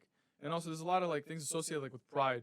Yeah. With saying you're sorry, because like, or like I'll say I'm sorry, but what's called like when you dilute a situation or like you decompress, I feel like if you're able to like instead of like you're saying like butt heads, if you're just able to like back up instead of like people think about it as letting someone into your territory, or like you're trying to gain his territory. But if you call a truce and you both give yourself space, no one's encroaching on the other. Yeah. And I feel like people take it the wrong way because like if you could both come to an agreement that you still disagree and you don't like what happened, maybe later you'll take a different action or a different approach. Yeah. And you can like, learn. You know, that's at maturity. that moment you may not know like just time goes on and you learn more things and you understand the situation differently and you perceive it as like wow, all right, like maybe I was wrong, or like maybe like it's hard to say that. That's not easy. Yeah. And like we handled this the wrong way. We should handle it differently next time. And that's all you can do. Like you could just move on. But at that moment, like you said, like it's so much. It takes so much for both people to just remove themselves from that situation. I feel like try and dilute the first one to do it, I feel like initially you don't want to because you're mad and you still have anger, and I feel like once you sleep on it, if it still bothers you, there's an issue. Yeah. But like if you give it some time and you're like, is it worth fighting for? And it's something that like you're not relenting about. That's my thing. Like patience, yo. I've honestly come to like, not peace with it, but like, the idea of like. I need to gain patience. Like patience is really, it truly is a virtue, because like without patience, like yo, there's so many instances where like yo, just take that time and be patient. Just let it come. If you don't let it come, it's like or like let them win. Just or like stop rushing it. Like everything take time. Things take time. And me being who I am, yo, like I rush. I think about it like I think of like my car accident. My grandmother tells me like, all right, like I should have taken my time, like. Maybe if I wouldn't have got that specific car when I did, or when I took it out, like maybe I wouldn't like have crashed. But that's hypothetical. Like I can't go back and change that. All you could do right now is move forward. Is learn from that. Let's learn from that. And Moose was drunk the other night, and like last night, and telling me like what is wrong with you. It's the same thing, but like talking about like that was so stupid. Like. You have to be like the way he was explaining it, I was like it sounds like you could receive it as like insulting. But but at the like he truly like it's not like he's saying it, and but it's not it's not like he's. I feel like, or at least I hope it's that the way we're like perceiving it, like it's coming out that way, but he doesn't mean it that way. Like that's just who he is and how it sounds. If I have a kid and I'm saying that as like that's so stupid. Like, do you know how selfish? Not selfish it is, but like. How self-harming it can be, you know? Like like God forbid you do this, whatever like the case was. But like all right, like I get it, like, and it gets annoying, like of people telling me like when you have to relive one of those things. Like, and yo constantly like, and like just be our friends being dicks, like I like, oh shit, I feel like listening to Lucci's car right now, like shit, or I feel like the tree, let's get it, or like. Oh shit, a tree, like making jokes about like small things like that. And it's like, all right, like it's annoying, but like I did. Like I crashed, like I knew it. If this would have happened to them, I'd probably say the same thing, or like not even the same thing, because I wouldn't do that. Like it's a sensitive topic. And like it's annoying, like it gets to me. Like it's annoying, but whatever. Like you grow, like you're here's the thing, if you let it bother you, like we're adults. Like if you let it bother you, they're gonna love doing it. Yeah. But if you could accept it and talk about it, like I feel like if you're more open about, especially that situation, the likeliness of it coming up, or when it comes up, it'll be more natural. You know? It won't be as sensitive. You know what I'm talking about? Yeah. Like I take it as all All right, like Here we fuck go. it. I'm gonna like, have to hear. Like I don't have a choice. I fucked up, and that's. Yeah, I know like- exactly what you're saying. Like there's been times where I fuck up, and I'm like, and I'm hearing it from my family or my friends, Mhm. and like I'm like, all I know is like once they find out, I'm never gonna hear the end of it. Yeah, and I But to me, haven't that- heard the end of it since the day I crashed. But that's the reminder. And you it's know? like, yeah, It's a like, lesson, yo. you know? You And brought ever it upon since, yourself, I you know? drive a lot safer. Like, there's not a single moment, and like I get anxiety when like I'm in a car with somebody who like, let's say like is going like a little faster than what I think they are, Mhm. like they should be, or like just zooming, Mhm. like for no reason. It's like, yo, like, there's Yeah. no rush. The other day I asked like Luigi, we were at Forest Park, we were driving. You know those little zigzags Yeah. through Forest Park when you're coming off the highway, the Jackie Robinson. Mm-hmm. He was going quick, and like Luigi's good with the wheel. I trust him, but I was like, yo, can you slow down? He's like, sure. And I was like, you're not calling me a baby? Like he just said sure, and like he knew that I was a Yeah, little because- uncomfortable, and he's like, fuck it, I'll slow down, because like to Because me- at the end of the day, someone saying slow down, it's not because they want you to slow down because you feel like Because it's not the it's- driver might be insulted. Yeah, as a driver, I but understand. as a yeah. collective, you're looking out for. If you really think about it, Everyone. yeah, like yo, Someone's I'll, kid, like you know? George or Matt, like they'll be like this, like I mean, like looking at their phone, but not like even looking at their phone, just like almost like texting, and like I'm like, all right, like before I crashed, I was like, bro, it's not that hard, like you're good, like it's not that serious, like as long as you're like Until it happens, you know. until it happens to you, and then it's like, yo, Put that shit down. Yo, the phone Not is the worth devil, it. bro. Flip it over, throw it in another seat. That's what I do when I'm doing homework. I take my Mhm. phone like a disc and I just fucking fling it. I hope it lands somewhere It's soft. not worth it, Yeah, bro. Like even when like I'm doing directions and I'm driving, like I hate it. I don't even like looking down for directions. That's why hands free, like Hey Siri type shit. Yeah. Yeah. Yo, like I'd rather like now like when I get my car again, I'm gonna get one of those things. Yep. Put it right there. Have it. All right. Like I know where I'm going because Mhm. it's not worth it. That's not, bro. That is the last thing. Yeah. Like God forbid. I at first don't get me wrong. I took it as like, damn, bro. Like I wish. Like I like there was a moment like I was like in this instance like it was some depressing shit. Like I'll be honest. And like I feel like yo like if I would have died, it would have been so much easier. Like all this bullshit, I wouldn't be having to deal with all these bills that I gotta pay, all these people like I gotta deal with, like whatever. Mhm. But bro, I'm grateful because like yo, it was bad. My accident was bad. There's no reason I like. What were your thoughts like going into this? Like As you were in the turning, moment? like, did you Well, recognize when you lost control, or like yeah, was it like after? instantly. Like so, like I was going like don't get me wrong, I was going a little fast. Like Mhm. all right, You're not alone. I've had moments where I know. what Yeah, you're saying. like bro, but that's the thing. Like even in the that- car when I.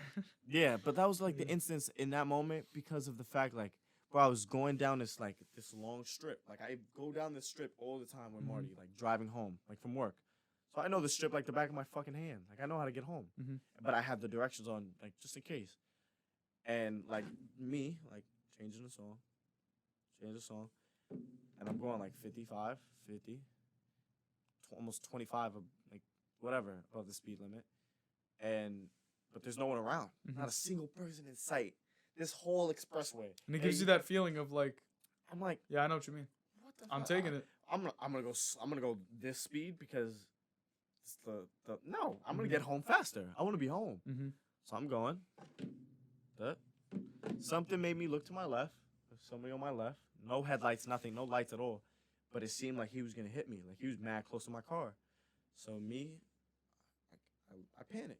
I move over a little bit, like shift, go a little bit over, and there's like a couple potholes or like I don't know what it is, manholes usually, like or just like the bump.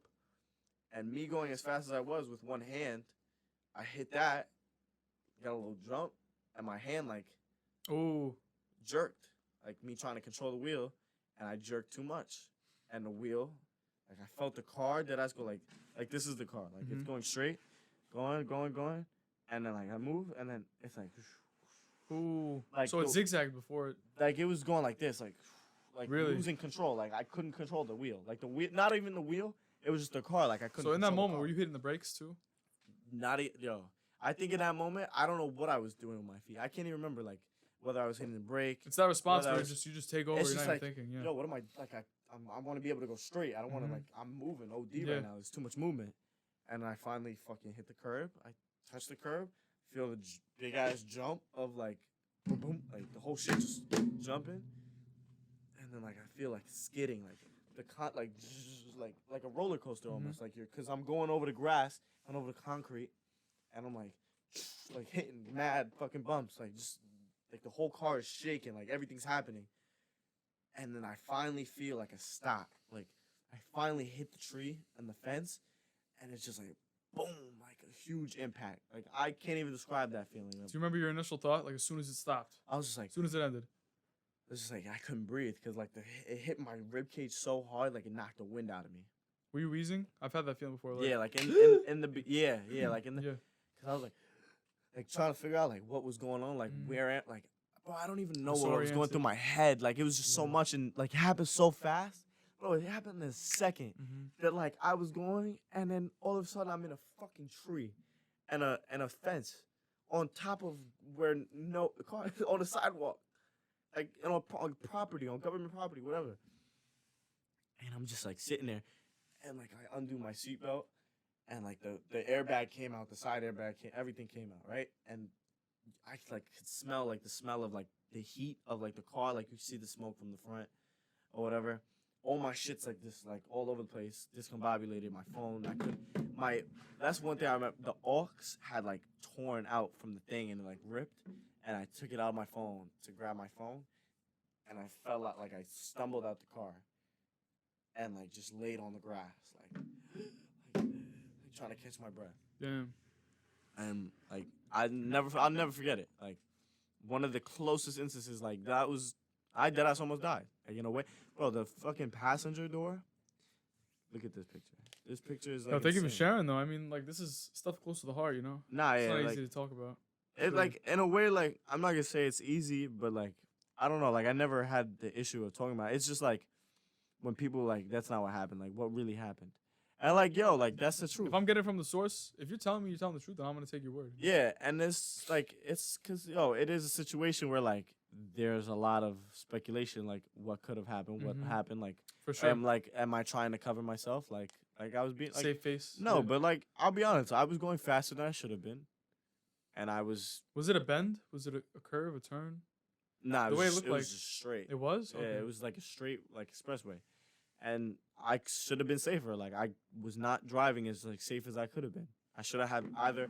Now you don't have to drive both hands on the wheel because the fuck you don't need that. But, like, if you're going that fast, there's no reason I should be touching my phone. I should be focused. Where are my surroundings? I mean, this is a story to tell your kids, you know? Yeah, like, as simple as that. Bro, Moose was telling me last night, he was like, I haven't gotten an accident ever, like, that serious. Like, the closest thing he came to, he said, was... Fender like, benders? Yeah, like, someone scratched his car because, like, he was stopped and the dude hit him. That's it. Like, it's crazy to think, like, some people really never get in an accident. Because it's like, it's not meant for them. Oh, wait. But, like, it just happened. So, like, oh, look at that. I think when people run, like, red lights, yeah, no. Like, just hitting the tree. How many did you take? Just those? What? Yeah, these two. And then Chris took another picture that I just seen, like, recently. That I'd never seen before. Damn, bro. And I mean, like, especially when it comes to, like, red lights and shit like that, even on, like, a bike. Yeah, like, bro, I had just passed the yellow. Like, the yellow, it was turning yellow. I sped past it. I could have stopped. Yeah. If I would have stopped. You know how many people die in just that one crossway? And it's not worth the 5... How long do you wait for a light? A full minute, 30 seconds, 45 Maybe seconds. Maybe less, yeah. Is that less worth... than a minute. Is that worth... Eternity, right? A small give and take, yeah. Like, bro... Wait, so let me see the expressway behind it. Can you see it? Kind of. It's just like a straight, like a strip right in front of the airport. So it's like around that area is nothing over there. It's just it's the divider. That lane going that way and that lane going this way. 3 lanes. So whatever. Like it's not something you just like. If there's other people around you, you're not gonna just. I got you. Crazy, Yeah. That's what it is. It's something important, you know. I feel like you can carry that with you. But it could also be a strong suit. I feel like having like an error or like a mistake in your life that could have been that threatening is something. I think you should hold it as like a more not an advantage, but honestly, it's oversight for you. You know? Yeah, and I think about it like, yo, if someone was in a car with me, honestly, I wouldn't have crashed. Like because not only was I alone, and like when you're alone, you drive a little different. That's like, true. I'm just, I'm much more comfortable alone. You know? Really? Yeah. Because it's like, if I'm driving with someone else, it's not just me. Like, God said, like, fuck, I crashed. I was by myself. Yeah. If I was with someone else, if someone would have been in that passenger seat, they would have died. Yeah. They would have died. The ambulance, the EMTs were like, I don't know, like you're good, like you're okay. Like God, thank God you're like all right. Like you're not like physically like I didn't get no fucking. And thank God we don't have to talk about rest in peace to a kid that we knew. Yeah. You know. So it's like this. if someone was in the passenger, bro, the passenger was done for. The side airbag deployed, he hit that. The side of the passenger hit the tree head on. Done. That whoever was in the passenger would have been done.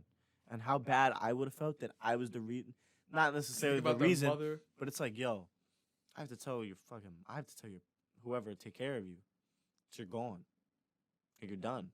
Like, bro, imagine delivering that news. That's tough. I can't even imagine. Being an EMT in general, like there's people that just their job is to take care of these situations and take action. They see that shit every single day. Like they're watching widows being made. Yeah. They're watching kids unfortunately like die. Like I have she's like an aunt to me in Arizona, my mom's childhood friend. She's a great connection from my older sister to have because she like looks after her and stuff like that. But she's also like in Arizona. She's like family, yeah, in Arizona. And what she does, she's an EMT over there, and she's moving her way up. So she has a new position now where it's even higher, but it's around this general field where she has to respond to these things. And Arizona is close to Mexico, and the issue with that is that people come and they call them coyotes, and they're driving these cars with a lot of illegals inside, and they're going past the border because it's not gated everywhere. Yeah. There's no wall, as Trump wanted, but that never happened. And what they do is they pay these coyotes, and these guys drive in, they get them in as fast as possible, and most times it's pretty sus when you know there's illegal activity going on, and there's a bunch of 20 people in one minivan. So they're going straight, and the coyote, the guy driving the car is being chased by police. They hit a turn, and they're going through the mountains, and like in Arizona there's a lot of mountains, so they drive through them, very narrow. It's almost like a city in Italy. And the coyote hits a wall, flips, rolls over, and she's resuscitating this kid. I think he was like maybe like 18 years old. Maybe even 14, really young, she was saying. Yeah. And they're resuscitating him. He's bleeding out. He died twice. They brought him back, brought his heart back. They're giving him blood. He keeps going, and the give and take, like the plus or minus in that situation, was not gonna I guess bring him back to life or resuscitate him. So he just kept bleeding out. She's telling me these stories about like gruesome shit she's seen for decisions that could have just been avoided, you know? And like she's seen kids like drugs and shit like that, but the most scary ones are always in vehicles because, like, she's telling me his scalp was coming off, and as she's performing CPR or as she's giving him compressions, someone else is stapling back his scalp, or someone else is trying to clean the wound, or someone else is trying to put his face back together, or they're rearranging or they're trying to put him on a board. You know how hard it is to put on a board, like on someone when their spine is like this? And the thing with the spine is, like, the lower it is, the safer, but the higher it is, the more, like, dangerous it is. So, like... Yeah. So Mr. Veros, the guy at school, like if you see, like he would explain why he limps. Yeah, because one leg is actually longer than the other because of the way his spine is positioned now, the way it healed. Like his the spine, whatever the spinal cord. He carries around a flash drive with his what's it called? With his like X-ray? His spine X-ray. Yeah, really? He put on the flash drive, put on the smart TV, the smart board, and he's showing me it, and he sees like it's like the T1, T2, blah blah blah, and he's in the 20s, so I'm guessing that's at the bottom. He injured those, like several of those, in a motorcycle accident. Motorcycles are another world. But he was telling me, he was like, thank God it was the lower part of the spine, because the upper, if you injure even one piece that's out of line, you're paralyzed, brain dead, or you're just done. You know, that's crazy. Like at least the lower it is, like it's like unfortunately, but it's your legs, like everything down like below the waist. But I can't even imagine. My mom was paralyzed, but not because it's weird. I don't really know as much as I like. I do want to know these things, just like you know what I mean to know them. But like my mom was paralyzed from head to like neck down for most of her like. Was it from illness? Yeah, because I feel like so she had Lyme disease for a long time, whatever. And Lyme disease, you know, like it's no stem cells, like only treatments or whatever. And it eats away at your body, like your like healing your body. Its system of healing is not as. It's like cell regeneration, right? Yeah. Like stem cells. And like you lack in stem cells, like it eats away at it, or however that works. Yeah. And I think what happened was she fell, and like had a serious something with her back, and then like from there like progressively it didn't get better, it only got worse. Because so, like, her body. Like it's not healing right, or it's not like fixing itself. So eventually she just like couldn't walk anymore, in a wheelchair, and then like started losing more and more motion in her arms, and then like whatever, like her body. And it was just her neck, like she can move her head. But even then, like it was like slightly. Did she ever get out of that situation, or what? when Like she passed? Was she no, still she was paralyzed? she was paralyzed, but she passed. It's Like unfortunate. bedridden, like confined to a bed. Yeah, So like it's painful to watch. yeah. Though, yeah. like confined to a bed since I was in second grade. Having family that's just like for me She watching. was like that even before I was in school. So how old Really? how old were you when you were in second grade? How old were you? That's 8 years old, I think. 8 years old? 8 or 9. 8. Okay, so I was a year older than you, everybody. So like I was probably 9. I was 8. So she was like that since I was maybe like 7. Damn. Yeah. And then she That's passed something- away when I was 12. That's like something I take for granted, you know, like health, good health, my family's health, not Yeah. just my own, you know. It definitely, because it's like Mhm. how bad it could really be. Mhm. Like, because, bro, that's like worst case scenario. Mhm. You don't ever think of like, oh, like, thank God my mom's not this, or thank God my brother is okay. Like, bro, people have family members that are like autistic and like all these, it sucks, like Down syndrome and all these other like, Like where they can't horrible- take care of, they can Yeah. take care of themselves, but like you but can't it's let like them live alone. hazardous almost. Yeah, like Yeah. it's like they're a hazard to themselves, but not Sometimes, because decisions they yeah, make. it's subconscious. yeah, it's like it's Yeah. fucking. I have a it's just cousin sign. with autism and really. most creative, lighthearted personality. Like she's literally in her own world, very creative, high activity. She does socialize when they make her because Mhm. like she hates people, she hates kisses. Anytime someone gives her a kiss on the cheek, she goes yuck, and just like swipes it away or rubs it on her clothes or something like Yeah, that. And like she feels really uncomfortable in those they're like situations. bro. They're so so they're so honest. animated. Yeah. It's like they're animated because their personalities are just like Yeah. there's. It's yo thinking about it like that, how like innocent, like that innocence, It really is. because they're There's like no filter. It's just yeah. honesty. It's- You gotta be grateful for that because like when they bring her places and they like sometimes they feel really embarrassed like oh my god please don't like but she can't control it sometimes or it's like yeah, at least she's saying what's on everyone's mind. yeah. Because a lot of 'Cause times yeah. she'll say something that everyone's thinking and they're like oh you and don't no say one's that. gonna say it because We have just how like we these, are, like, these social rules. Yeah. Yeah. like we're like it's almost like animal instinct, Mm-hmm. but like they're missing that like little like that switch That that we all barrier. have, that barrier, that shield that It's keeps like them- politeness, correctness. Yeah. or like correctness in a Mhm. way, and it's just not there. Yeah. So they I just- admire it.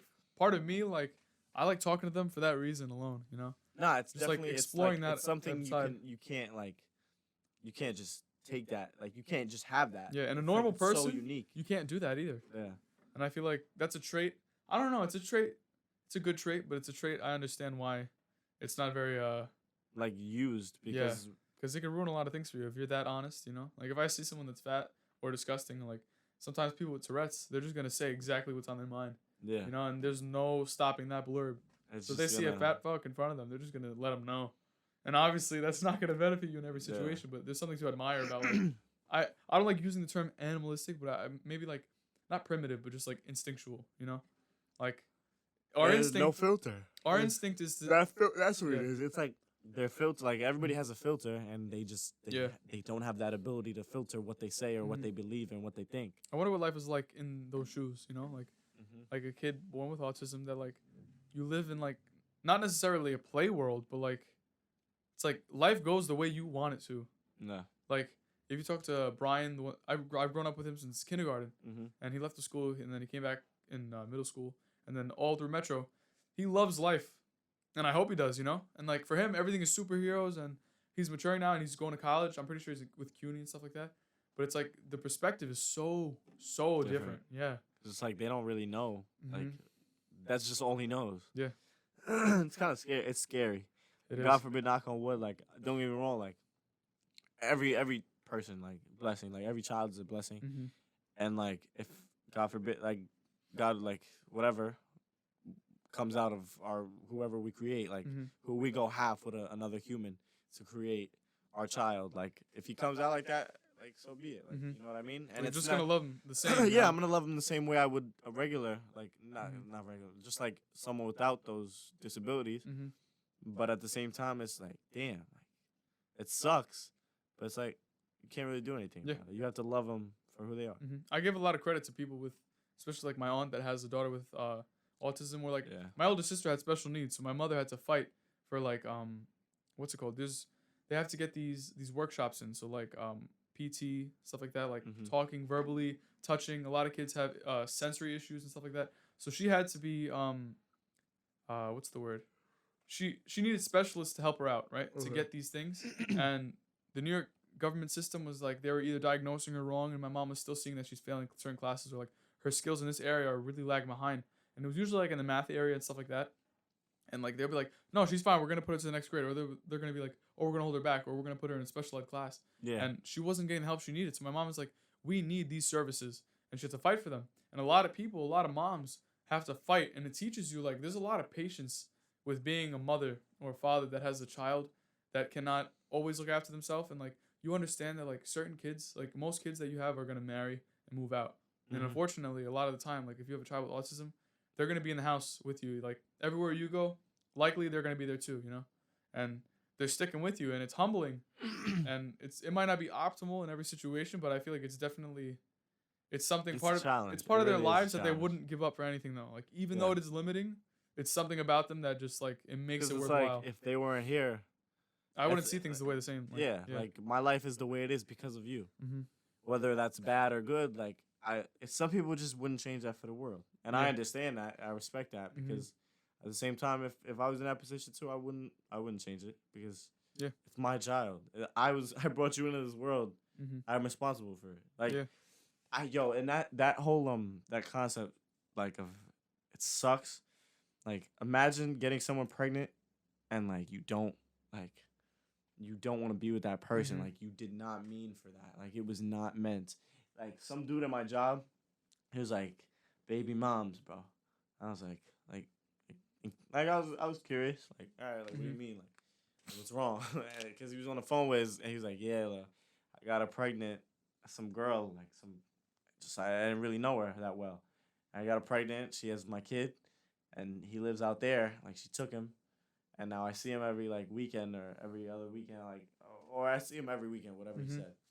And he's like, "Yo, it sucks. Like, I never loved her. Like, I didn't even really know her, bro. Like, imagine that feeling, like, cause it's like, bro, like, I don't support abortion, but at the same time, like, I support choice. Mhm. Everybody's entitled to their Yeah, own I choice. have that same kind of complex. Like for me, like ethically.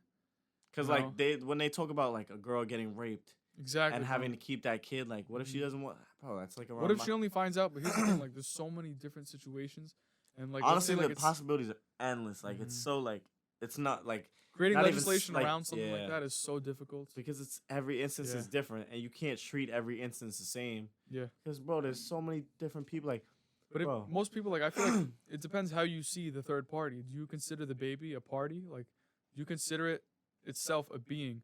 And I understand the first trimester when it's still a cell. it's still and it's all a that shit. human. Yeah. It's growing. Yes, in the first trimester there is growth, but then like in the third trimester, like when you're looking at a life, it's a lot different. It's a choice. Thankfully, I'm not a female, so I'm never gonna have to come to that Yeah, decision. But thank I have God. sisters, so it's the No, same yeah, burden, no. you know. So even though I'm not gonna have to come to that crossroad, eventually, at a certain point, it's gonna be on my mind. It's gonna affect my life, or I should be at least weary or More considerate. Yeah. considerate and empathetic for that cause. So I understand that, yeah.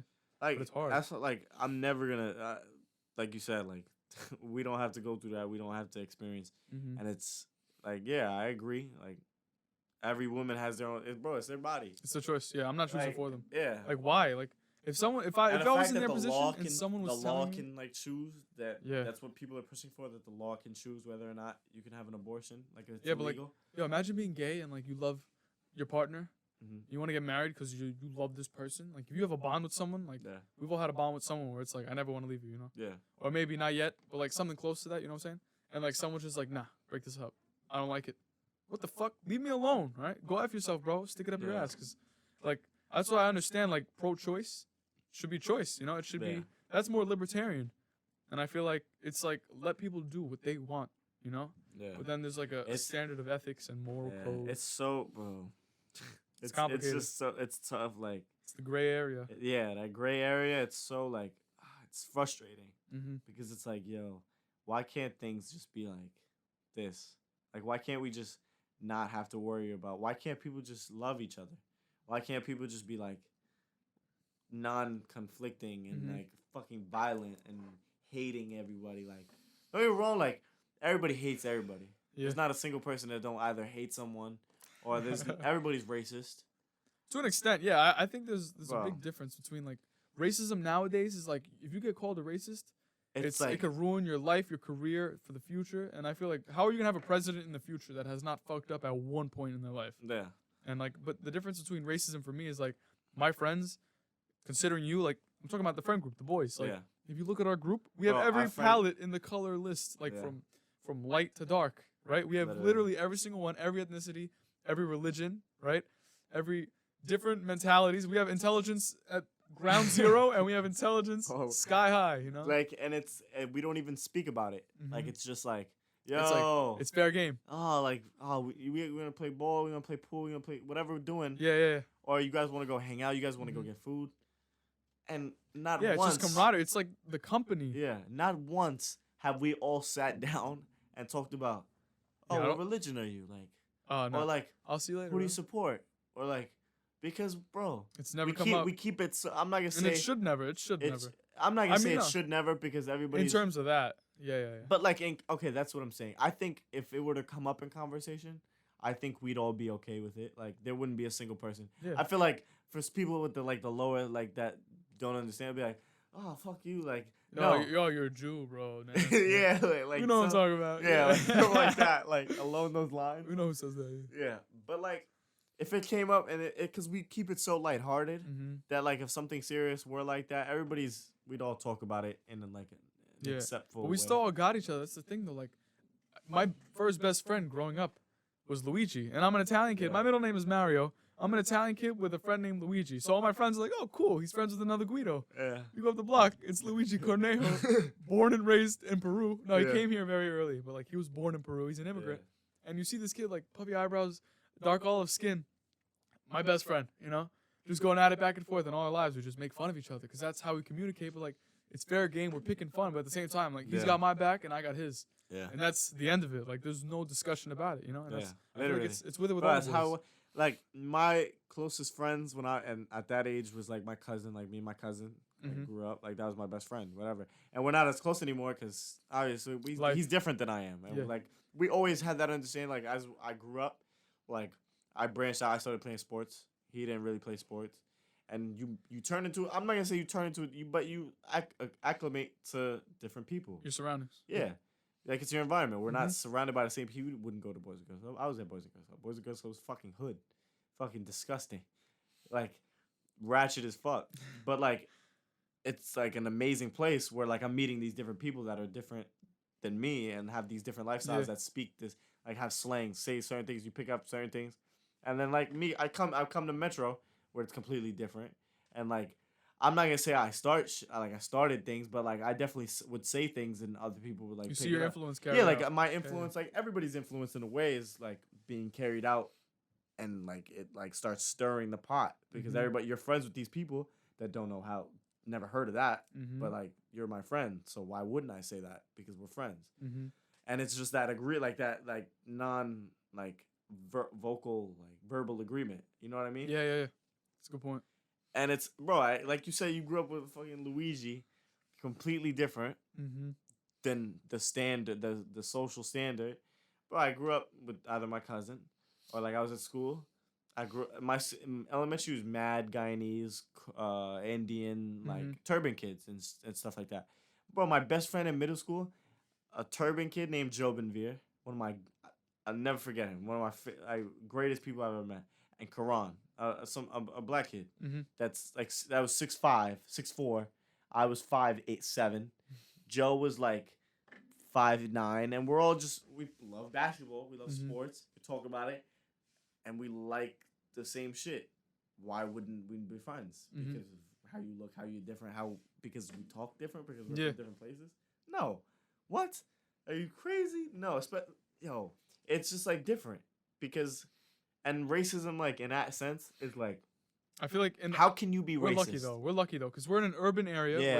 Where it's like We're in Queens. You're First of all, we're in Queens. You're forced to be in that environment. Yeah. If you're racist, that's when we talked about ignorant. before where we were talking about Kentucky Mhm. and how racist they're like whatever. I don't remember how we branched off from there, but this is where I was going with it.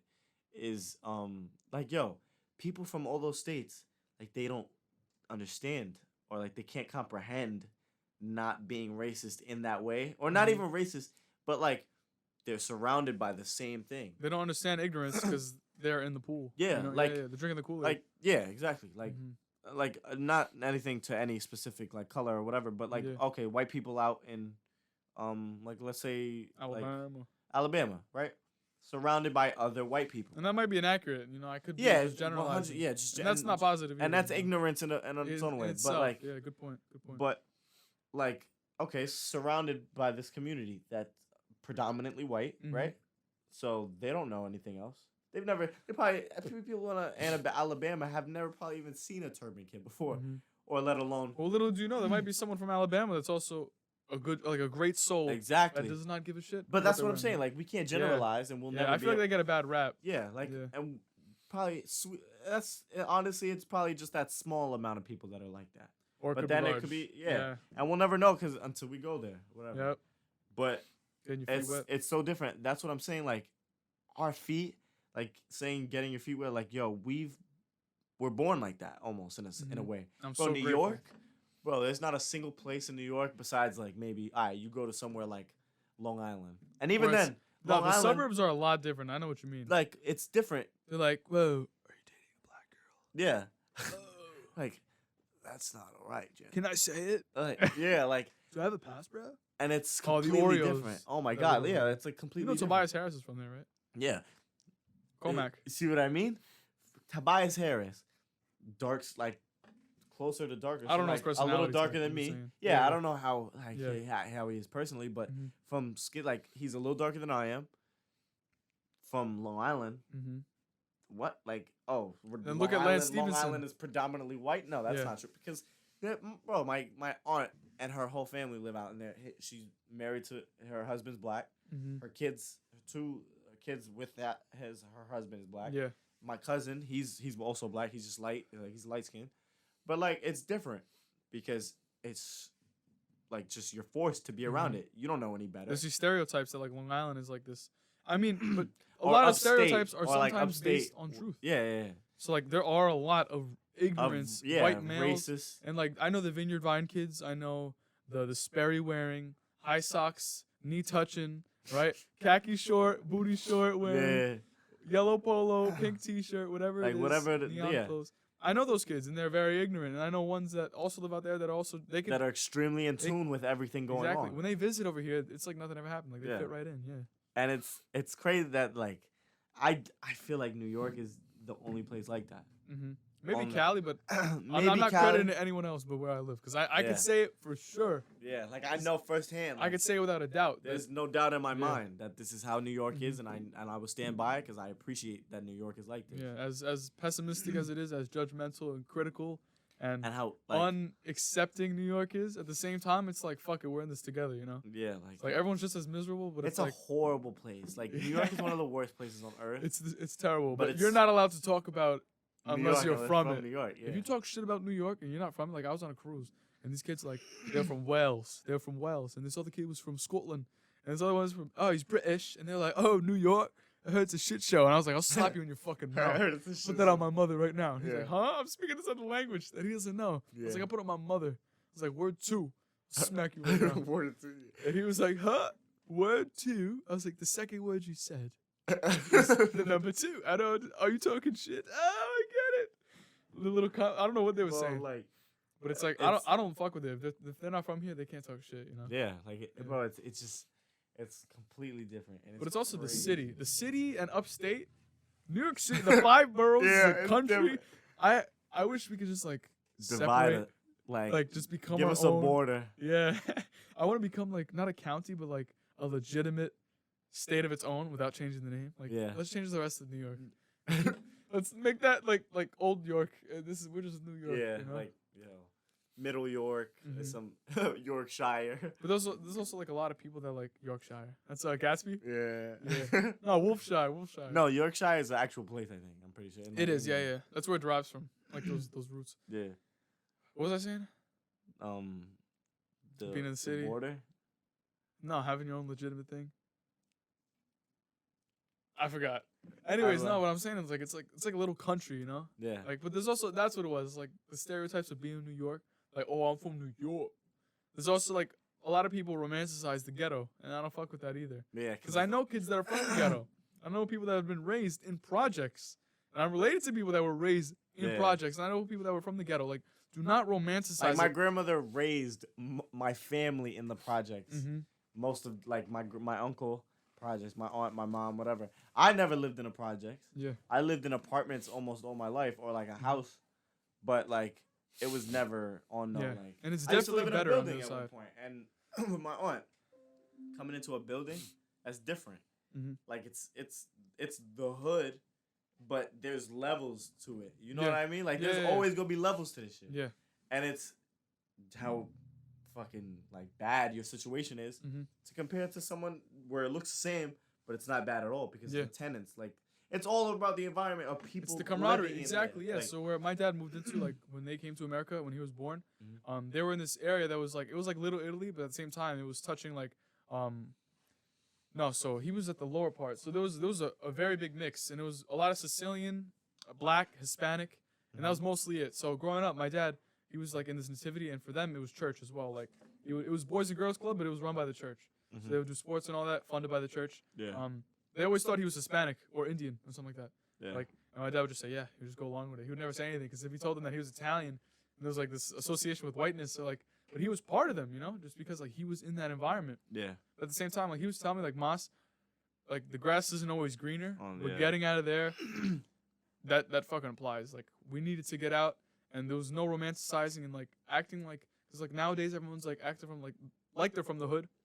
Or a lot of people like act like they have it as bad as they don't. Be, like, exactly, like they act like they have it bad. Yeah. For credibility. And, like social, bro, like, you're a good. like yo, I used to say that. Yo, I would say that so many times where it's like, yo, why are you acting like this? We know who you are. We know where you're from. You're a good kid. Stop it. You come from a good family. Enough, bro. Relax. That's not you. You don't gotta act like this. But at the same time, like in those areas, like there is value, you know, like sometimes it's good to be not from the hood, but like the reason why they call it the hood is because like like me from where I grew up, like I grew up like Jamaica or like Ozone Park or like even before that, like living in Richmond Hill or like Atlantic, like towards closer to like East New York or like Ozone Park and then Jamaica. It's different from where you guys live over here. Where it's more like a community over here. Family oriented. Yeah, like it's right next to a giant park. Yeah. Yeah, it's family oriented, huge park. In like relation to what I was, where I'm like, we have one park, a couple parks here and there, like spaced out, and people just go to the parks and play ball. You have the drug addicts, whatever, everybody, whatever. But like people that are like doing bad on purpose, and then there's people that are just doing bad because they don't know better. Yeah, they don't know any better. And it's different from like where my neighborhood was, because it's like it's a little different, and but it's not that far. It's 15, 20 minutes, 25 minutes. You know, I used to, when I was younger, I remember thinking of Atlas. I was like, where are we? This is huge. Like, I've never been here before. Like how as being younger, you think of like, yo, the world is so much bigger than what I thought it was. But it's small. But it's small as hell. Like, yo, New York, I remember like I would go to my middle school. And that little neighborhood, that little route that I would have coming to school and then going home, that was it. I didn't really go out. My grandmother didn't really. She was mad strict up until like 4 years ago, where I was like, enough. But like I would travel, but it wasn't the same. Like it was. I started realizing as like 14, 15, like yo, it's a lot bigger. Like the train, you take the train. Like I've been taking the train my whole life. Go to see my mom in the hospital in Manhattan, whatever. The world, like I realized how big everything is. But it's like. You don't realize in perspective how close things are to each other. Like Atlas being right here, 10, 15 minutes away from where I used to live. Like, bro, I used to feel like I was taking a fucking school trip. I'd get in a car, my uncle would pick us up, and we go to Regal. And I'm like, yo, where are we? This is like a different place on earth. Yeah. But mind you, 15 minutes from the house. He's driving. It's like, this ain't nothing. I feel you. Yeah, but like going back to like, we were talking about how like Boys and Girls Club was ghetto as hell, but at the same time, those were your peeps. Yeah. My pops was telling me the stories like when in his specific neighborhood, it was like Little Italy, but this is like when the mob was in power. So 70s, 80s, 90s, growing up, it was all like they stuck together. So although like there was a lot of poverty, They were going through shit. There was a lot of crime, But and I it would was- never justify the mob because there was a lot of terrible things they did. At the same time, if you take the positives out, they regulated each other. They were in it Yeah. together. They were like tightly like knit, like very Yeah, close. it was like family. It was a Mhm. family, and it So- was like you said that it was a unit. The camaraderie. It's that unit. Yeah. It's that mob mentality. Yeah. Where it's like, you're not one of us. What? We Yeah. don't like you. You're not Mhm. one of us. For me, my view of that has changed. Like it's so different from my parents Mm-hmm. but they're not like they will let anybody into our house as long as you're respectful, as long as Yeah. you say hello. It's the basis. Yeah, like, it's the principles they care about. Because- Otherwise, they don't give a shit if you're Muslim, Jewish, Christian. What's Yeah. the other word? You don't believe in anything at all.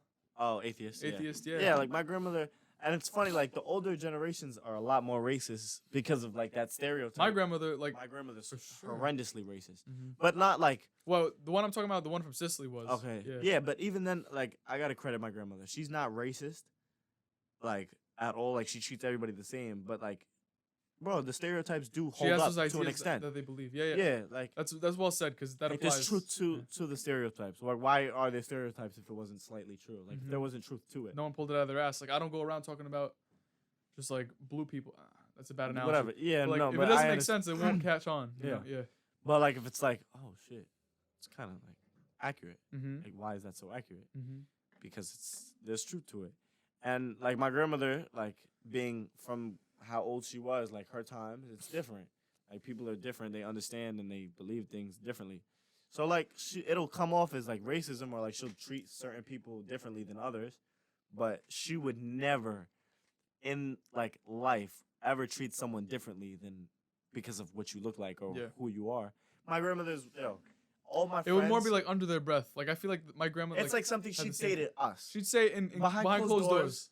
to Yeah. you Yeah. because But the treatment was the same. Exactly. Exactly. Yeah, I know what like, you're saying. It's just like she'll never those. go out of her way to Mhm. like treat someone like I bring home, like I'll have a black friend, Mhm. I have a Muslim friend, or like a white friend, like different people. You're like, oh, like give them a hug, whatever, like oh, like treat you like family, feed you, like you come into my house, you respectful, I'm feeding you, like that's bro, you don't do that for just a random person, Mhm. like bro, for Moose to pay for my phone bill, to get this phone, he provided like I needed a new phone. Mhm. He saw I was paying before, and he was like, "I'm just gonna put you on my plan." Okay, like I've known you for what, almost 5 And he years, didn't 6 have to, years right? now. Yeah.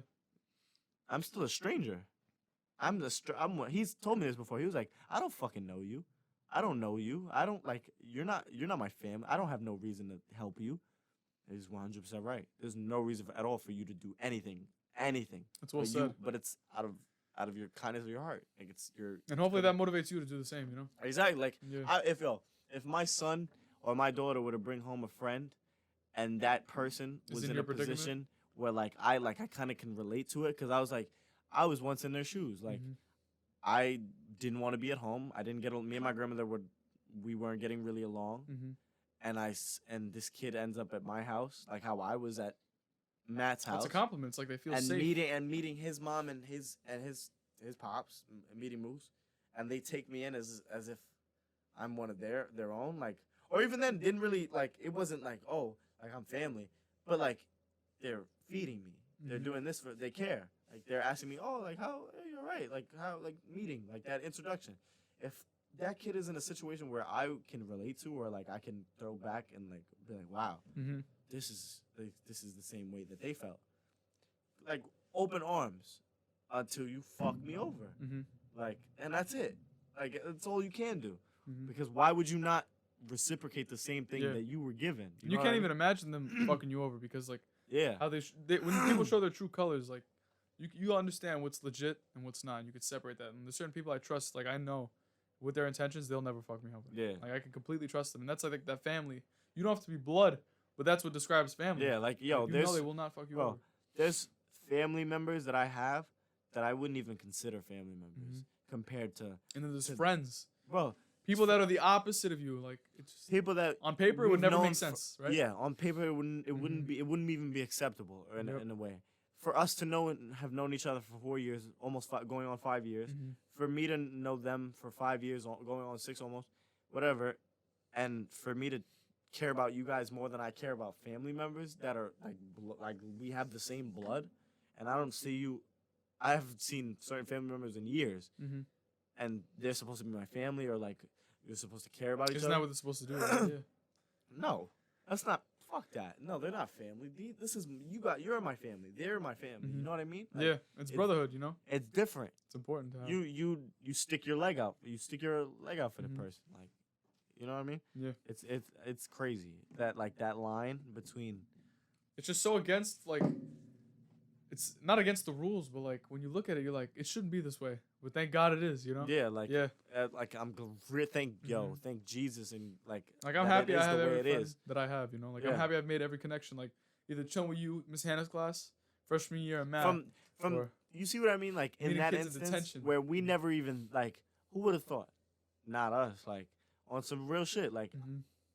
we didn't think like we were cool. Like we were friends. Mhm. We didn't talk on the level we talk anywhere near what we talk about now, Mhm. and we weren't close. We'd be like, oh, classmates. Nice to see you. We have lunch together. We'll We're fuck around We for now, we have yeah. like similar like we didn't even know each other's Yeah, interests, yeah. but we were around the same people. Like we're the boys. Like it's just a bunch of fucking boys in a lunchroom that are gonna talk to each other because we all are around the same people. We all play sports, whatever. Like similar interests, and then to branch from that to being in a freshman math class to now doing whatever this And then is or adulting in the whatever. future, you know? So I'm saying like Having there's- barbecues, meeting each other. Our kids better wrestle. uh, We're gonna let them my hang kid's out, gonna do beat whatever the they shit want. out of your kid, bro. No. Like if we have, That's cute. I think it's so crazy. I really hope around like all of our friends like kind of have kids around the same age, relatively. Like the biggest gap being maybe 3 years, and 3 years is a lot. Mm-hmm. But yo, if it's around like 1 or 2 years, that'd be so perfect. How great would that be? That'd be That'd fun. be insane. That'd be Even too if they much don't have the fun. same interests, I'd be like, fuck it, you know? Yeah, like To each his own. all right, like if you guys can't be friends, like you guys don't want to be each other's friends, I don't care. Yeah. Like, that's not Yeah. gonna stop me from.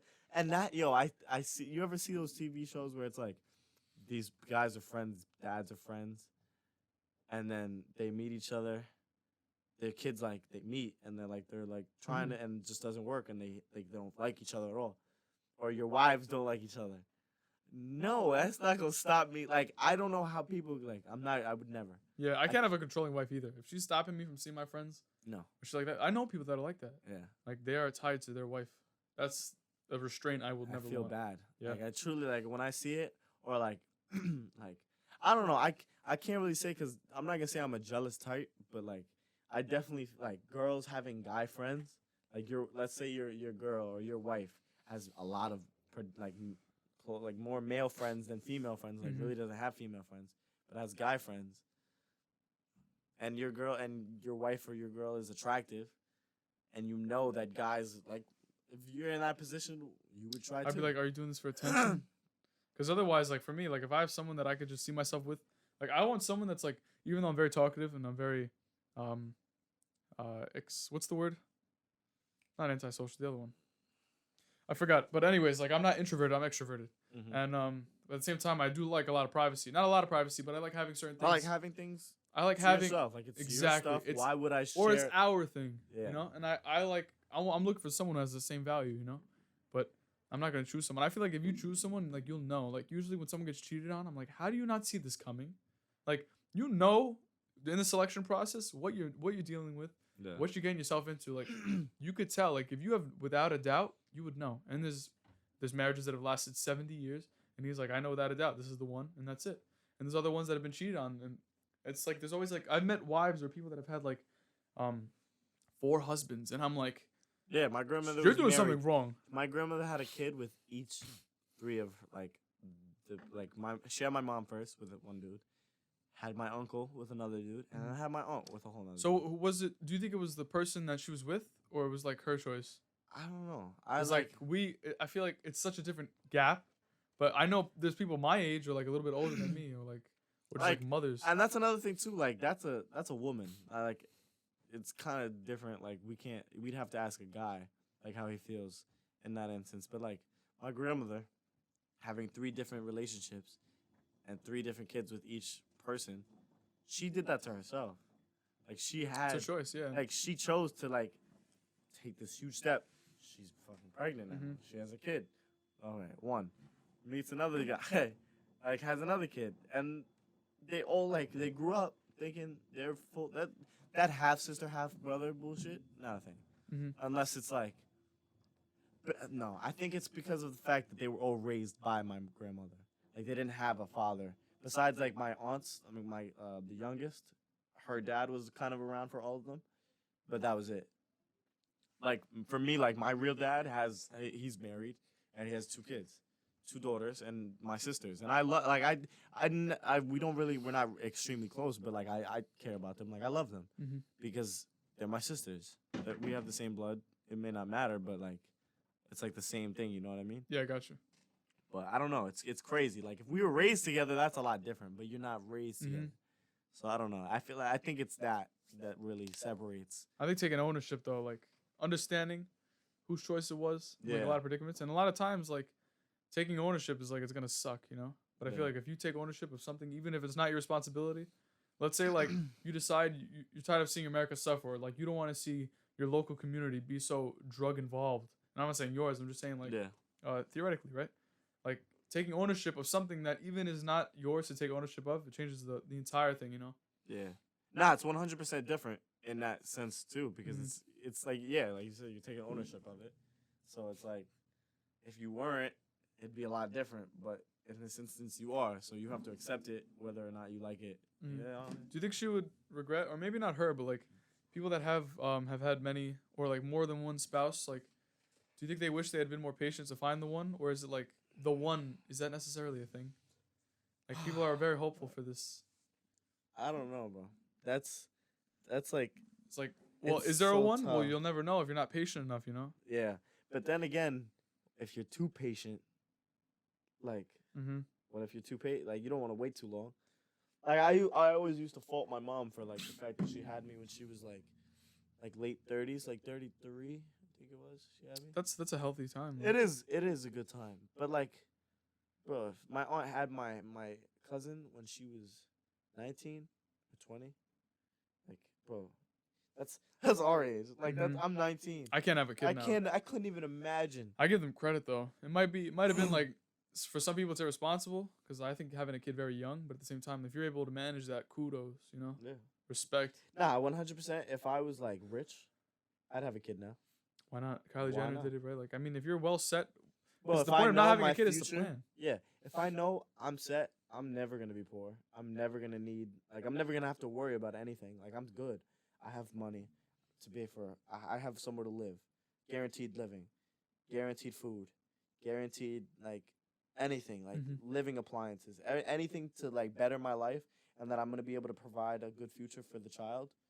Fuck it. I'm Mhm. 18, 17 even. If I'm rich, bro, and I don't feel like doing like if I'm bored and I don't really have anything to do with my life, Let's make babies. yeah, why not? That's a chapter in the book. That's scary. Yeah, right. It's Like, coming bro, close. you Bro. It's can do coming that at fast. any time. Like, bro, especially I think like unprotected sex is terrifying. It's Mhm. like, bro, it's too risky, It's dangerous. It's a But game at you're the- playing. You're rolling the yeah. dice.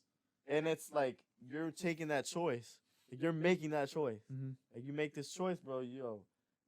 Now you can go back. Yes, sir. You like unless I honestly, bro, if I knew it was my kid, I don't know if I wouldn't want an abortion. Obviously, I'd want that kid is mine. Mhm. But at the same time, you have like I was saying earlier with the nigga who's his baby mom's, he hates her. Mhm. Bro, what if you end up with a baby mom's like you don't even know her? What do you do? Mhm. What if she wants an abortion? It's her body. You can't force her to keep it. Yeah. But like it's your kid. That's your bro. Like how crazy is For that? me, if I'm gonna have a kid, or if there's a potential, like, or I know, even if it's not with the person I want to, and like it was an accident or something happened, like I'm gonna be involved no matter what. Mhm. You know, I I'm gonna take ownership. And I understand why people like don't feel like they want to be involved because it's a reminder of a Mhm. mistake. Like a reminder of like, Sometimes. Yeah. damn, you were not intentional, but it is what it is. And that's like at least that's how I see it. Like if it wasn't intentional, like it sucks. But guess what? You made that decision. You fucked up. Mhm. Like I Maybe it will puts a always chip on your fault. shoulder, you know? Yeah, I will always fault the parent that had like that. Well, whatever parent it is, whether it's the mother or father Mhm. that decides to leave the kid with that with the one parent, Mm-hmm. that's unforgivable. Mm-hmm. Unforgivable. Just I see a lot of rappers, a lot of athletes, and like their fathers come back in their life, and the question is like, are the fathers back because the son is well off, or is it because they really care? And like, Ray Lewis talks about his dad leaving his mother, and then like he has a speech, and like he talks about his stepdad coming in to take that role, and he watched his mother get abused by his stepdad, and he was like, "You're not even my father. Like this is disgusting." And it's like, and he would get abused as well, and he would watch his mother get beat. She'd get hit in the head so hard she would just knock out. She would bleed from her eyes. Like he would pound this woman. And he was watching. He was like, "Where's my dad in this moment? Like, where's the male figure that I need?" You know, he's watching his mother suffer, and it's just incredibly like it's a heartache, you know. But he respected his mother all the more for enduring that, you know. Yeah. And then he talks about and he talks about coming to amends with his father, and like, but after like during his NFL career, like when he's established as a man, like Drake, the same thing. Like, is his father now involved because he's doing well? Or is it because he actually cares, you know? It's like, can you find that forgiveness in your heart? I've never been in a situation, and I hope I could, you know? Yeah. That takes strength. I'm not going to say, because, like, now I know it a lot more now. Like, my real dad, like, as I've had the chance to, like, have conversations about, like, and I talk to my grandpa, like, his dad a lot. Like, me and him are really close. Like, I love my grandpa. And me, like, that's who I met first. I met my grandpa, like, who I could remember at least. So I never remembered what my dad looked like, who my dad was. But I met my grandpa not too long ago, around like the time, like right before my mom passed, like a little while before. But I hadn't met my dad, like, or I met him once, and then like what it is, what it is. But like his side of the story is, my mom took me and disappeared, like went to Idaho, moved away with Jack, with my steppops, and I always used to be like mad and angry and have so much anguish towards my father, but at the same time, like, I'm not gonna say I didn't have a father figure because I had Jack. Well, I had him, but like that's the thing, like it's not the same. It's not the same because you, especially when you know it, like when you know that's not your real dad, like when you know it's not your blood, you know what I mean? Like it's just different. Especially you're not calling him dad. I'm calling him Jack. From the jump, I knew. I don't know how I knew. That's a different mentality in general. But I knew. Yeah. Like, that's, like, for anybody that has a stepfather, that they may take care of them just as much or more, like, fill in for that role. Like, stepfathers, I respect any stepfather that does the right thing. They gotta eat a lot of shit, yeah. Like, oh, that's not your kid. Why do you, like, whatever. Yeah. But at the same time, like, I'm not gonna say it was my dad's fault, because my mom, apparently, from what I've heard, is, like, she did take me. But at the same time, like, I always think of it as, you could have tried. You could have found me. Right, like, if you wanted me, you would have fought for me. But at the same time, like, I don't know.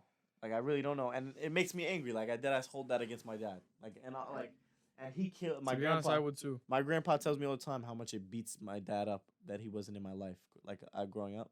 And, like, I get it. Like, I would feel like shit, too, if I wasn't in my son's life and now he's an adult. Basically, like, 19-year-old son now. You're a grown man. I mean, you matured very young. Yeah, like, I'm a grown-ass man, like, going through all these things that I went through, and I had to grow up extremely fast, and basically taking it as, like, I'm on my own. Like, my grandmother may be there, but she's not getting any younger. I have a lot of respect for that. And, like, I'm alone. And Moose tells me this all the time, too. Like, you're alone. Like, you have to realize, like, you have to take care of yourself. God forbid your grandmother's gone. What are you going to do? You're fucking alone. You're a grown. No one wants you in. This is how he put it. He was like, no one wants you in their house. No one wants a 19-year-old man living in their home. He's right. If I can't take care of myself, who's gonna take care of me? Nobody. I'm not no kid that like, oh, like I want to help. The fuck. I'm a grown ass. I have tattoos. My ears. I work a 9 to 5. Who the fuck wants to take me in? Nobody. So it's like, bro, like that position of a father. Like in that child's life, I feel like it's so crucial. Like even if it's just that slight like growing up and not even being a good father, but being a father, like a father with a presence, like that presence of like I'm here for you. Like maybe not emotionally and like whatever, but financially, like being able to take care of you, providing for you, like you know what I mean. Comfort, even just the presence, you know. Yeah, I've watched like knowing that there's someone. Like, all right, I can go to sleep and not worry. Like, I don't have to worry. Bro, like my parents. the Prince of Bel-Air episode. Like I've never been through that Oh situation, my but god, like that even that I episode like hits crazy. I could put myself like as much as I try to, I understand that I'll never be able to understand that because of the predicament that I've been thankfully blessed with, you know? Yeah. But it's like, it still hit me. Like, and I was like, holy shit. And imagine if someone that has lived that. Bro, How when I like, used to see that episode, how come you I don't used want to me? tear. Like, what the fuck is wrong with me? That's what I used to think. Yeah. Like, I'm What not did gonna I say do? ignorant, but I Part of didn't you know. was right. Yeah, I didn't know. Like, and yeah, that's what I'm saying. Part of it was right. I used to be like, why the fuck doesn't he want me? Like, what's wrong with me? Like, I'm not good enough, or like, he doesn't care enough about me. Like, I'm his fucking son. Like, I'm your blood. You created me, and you're telling me you don't want to be in my life, or like you haven't made enough effort to try and help. Like, bro, what? Yeah, but I feel like you should be like in a sense you're obligated, and people be like, no, you're not obligated. No, you're moral obligation. Moral obligation. Yeah. You put this life into this world. That's what I feel like. Abortion sometimes is just an outlet to like like forget about discipline and obligation. Out. Yeah, like I don't know. We have the get out jail free card. Yeah, and that's I don't think that's okay because at the end of the day, like you give up on that person. But here's the thing. Here's my take, and I think it's gonna be perceived many different ways. But if someone could decide whether they would rather have aborted their child or been an absent father, what would my choice be? My choice would be like, because to think about it, all of us could have been aborted children, or like let's say like there's a kid with a father that's absent, like in maybe even your circumstance, and maybe your father contemplated like even having an abortion, but that would take away having an abortion would have taken away Lucci from the world, you know? Yeah. I wouldn't have known Lucci. That's why I don't agree with abortion, because I feel like this is a third party that doesn't get a choice.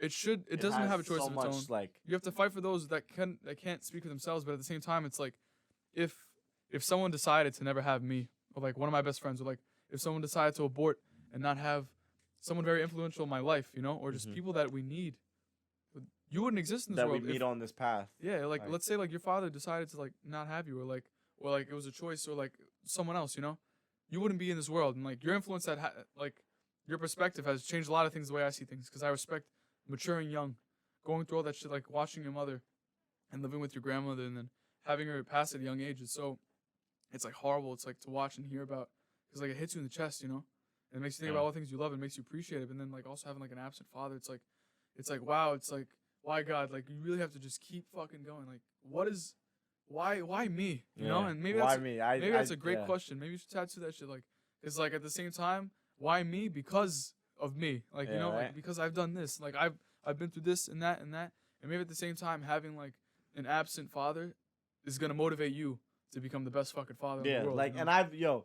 and like, and I see like, why I you agree. don't like, agree with abortion. That, like, you know? I say that since I don't even know how young I was, but saying that because of the fact, like, like an absent father, I wouldn't want any child in the position that I was. No. Yeah. And even like for people that I know that have stepfathers, like I know that they hold like whatever their case may be towards their real father, but they don't. I'm not gonna say they hold it against them, but they definitely feel differently than someone who has, you know what I mean? So like, God bless all the stepfathers in the world that like have stepped up to the plate and really taking care. But really, like, I would never. Like, you can't. Like, you want to be for the kid that you were. You want to be the parent that you needed. Yeah. You know what I mean? Yeah, like in life, you want to become the person that you needed most. And I feel like if everyone could pursue that or find like what it was that they needed in their life, and then they could like just like the world would be do it perfectly, you know? Yeah. Much better place. Yeah, and I like the way I like your take on stepfather, because like to some people, or like to maybe the kid, or maybe the stepfather himself, it might seem like a step down, you know? Yeah. It might seem demeaning. Or like having a kid that doesn't call you dad, or like doesn't respect you. You're not my dad. I'm not listening to you, or something like that. You know. So maybe it's a step down, and it's like an attack on your pride, or it's a step up. You know, that word is very. You can change the way it means. And step, it's like, are you moving up or are you moving down in the world? And like some people, like it's usually associated with negative. Like you're moving downwards in a scale of like this hierarchy. It's like a downgrade from an actual father. To me, it's like you're doing overtime. You know, you're doing something that you don't have to do. It's not expected of you. Yeah. But You're yet not you're doing it. obligated to. Yeah. That's your kid. And it's all the more reason to like motivate others. And I think like having powerful male figure is so important. So And important. although they try to like, it is important to desensitize, no, not desensitize, but like take down toxic masculinity, because I understand. I listen to rap and I see it, and I'm like, how is this even mainstream? The shit he's saying, he's getting away with right now. Like, I don't agree with this. I fuck with the music, and I know I'm supporting him in some way by giving him streams, and then therefore like condoning what he's saying. Yeah. But at the same time, it's like I don't agree with that. And at the same time, like even further, I forgot what I was saying. That like mainstream rap like condoning it. Condoning it, yeah. But I feel like having a person in your life, something like that, who doesn't have to do it, yet does the right thing, is gonna push you to be a better person, you know. And like you do need masculinity, like having a masculine. Yeah, and like, even then, presence. there's nothing wrong with like 2 moms. Yeah, there's nothing wrong with 2 moms. There's nothing wrong with 2 dads. Yeah. But at the end of the day, like you can't even see, because it's like it's a sensitive topic because of the fact like everybody grows up differently, and you don't need the masculinity. Yeah, but you'll never need it. Yeah. But I feel like without it, I wouldn't be who I am today. And I'm not gonna say we all have a lot of room to grow, and we all have a lot of our lives to live. I like, in a way, like if you don't like yourself, if you don't like who you are, like it sucks, because like you should like who you are. You know what I mean? Like whatever everybody says about who you are, fuck them.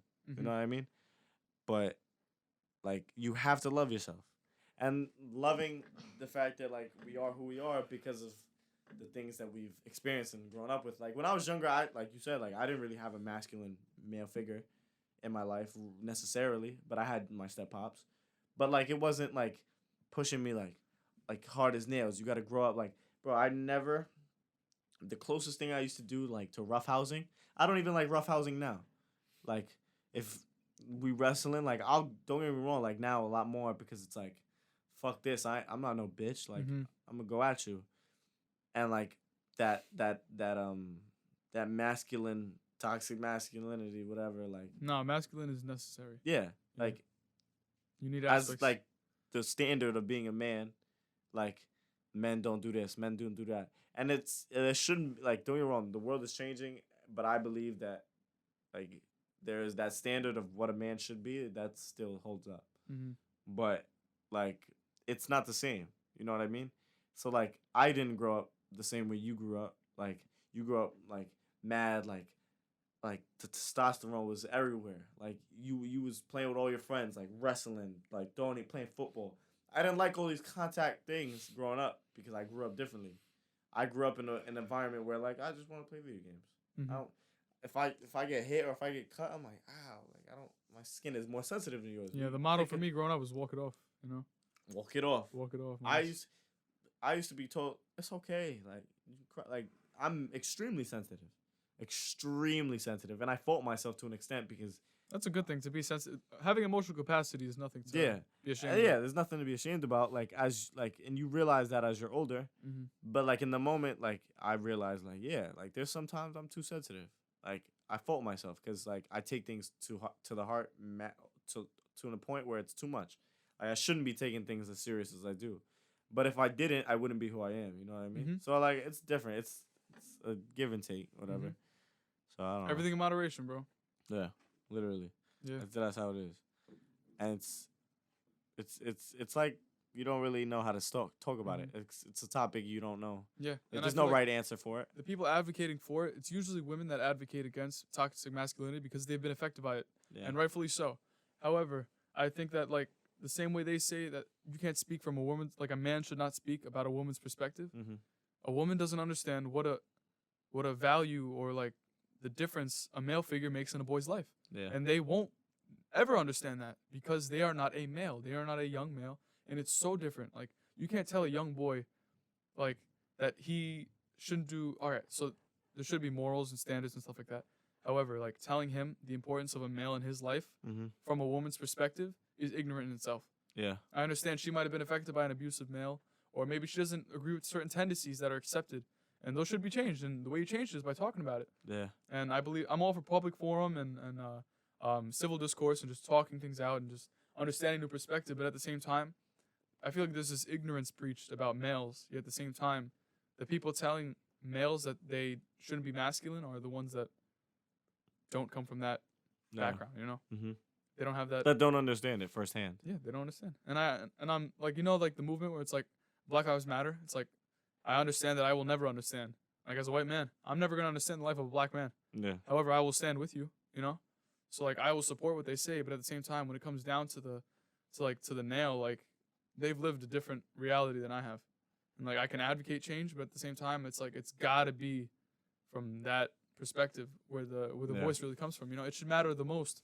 Like having a white dude in charge of Black Lives Matter, or like those organizations where like a white guy is reflecting the values of the black community. I understand mixing and stuff like that and change of perspective, and you do need diversity, of course. But That's what New York is based on. It's not the same. But a black man should be leading, or a black woman should be leading a movement for black communities. You know.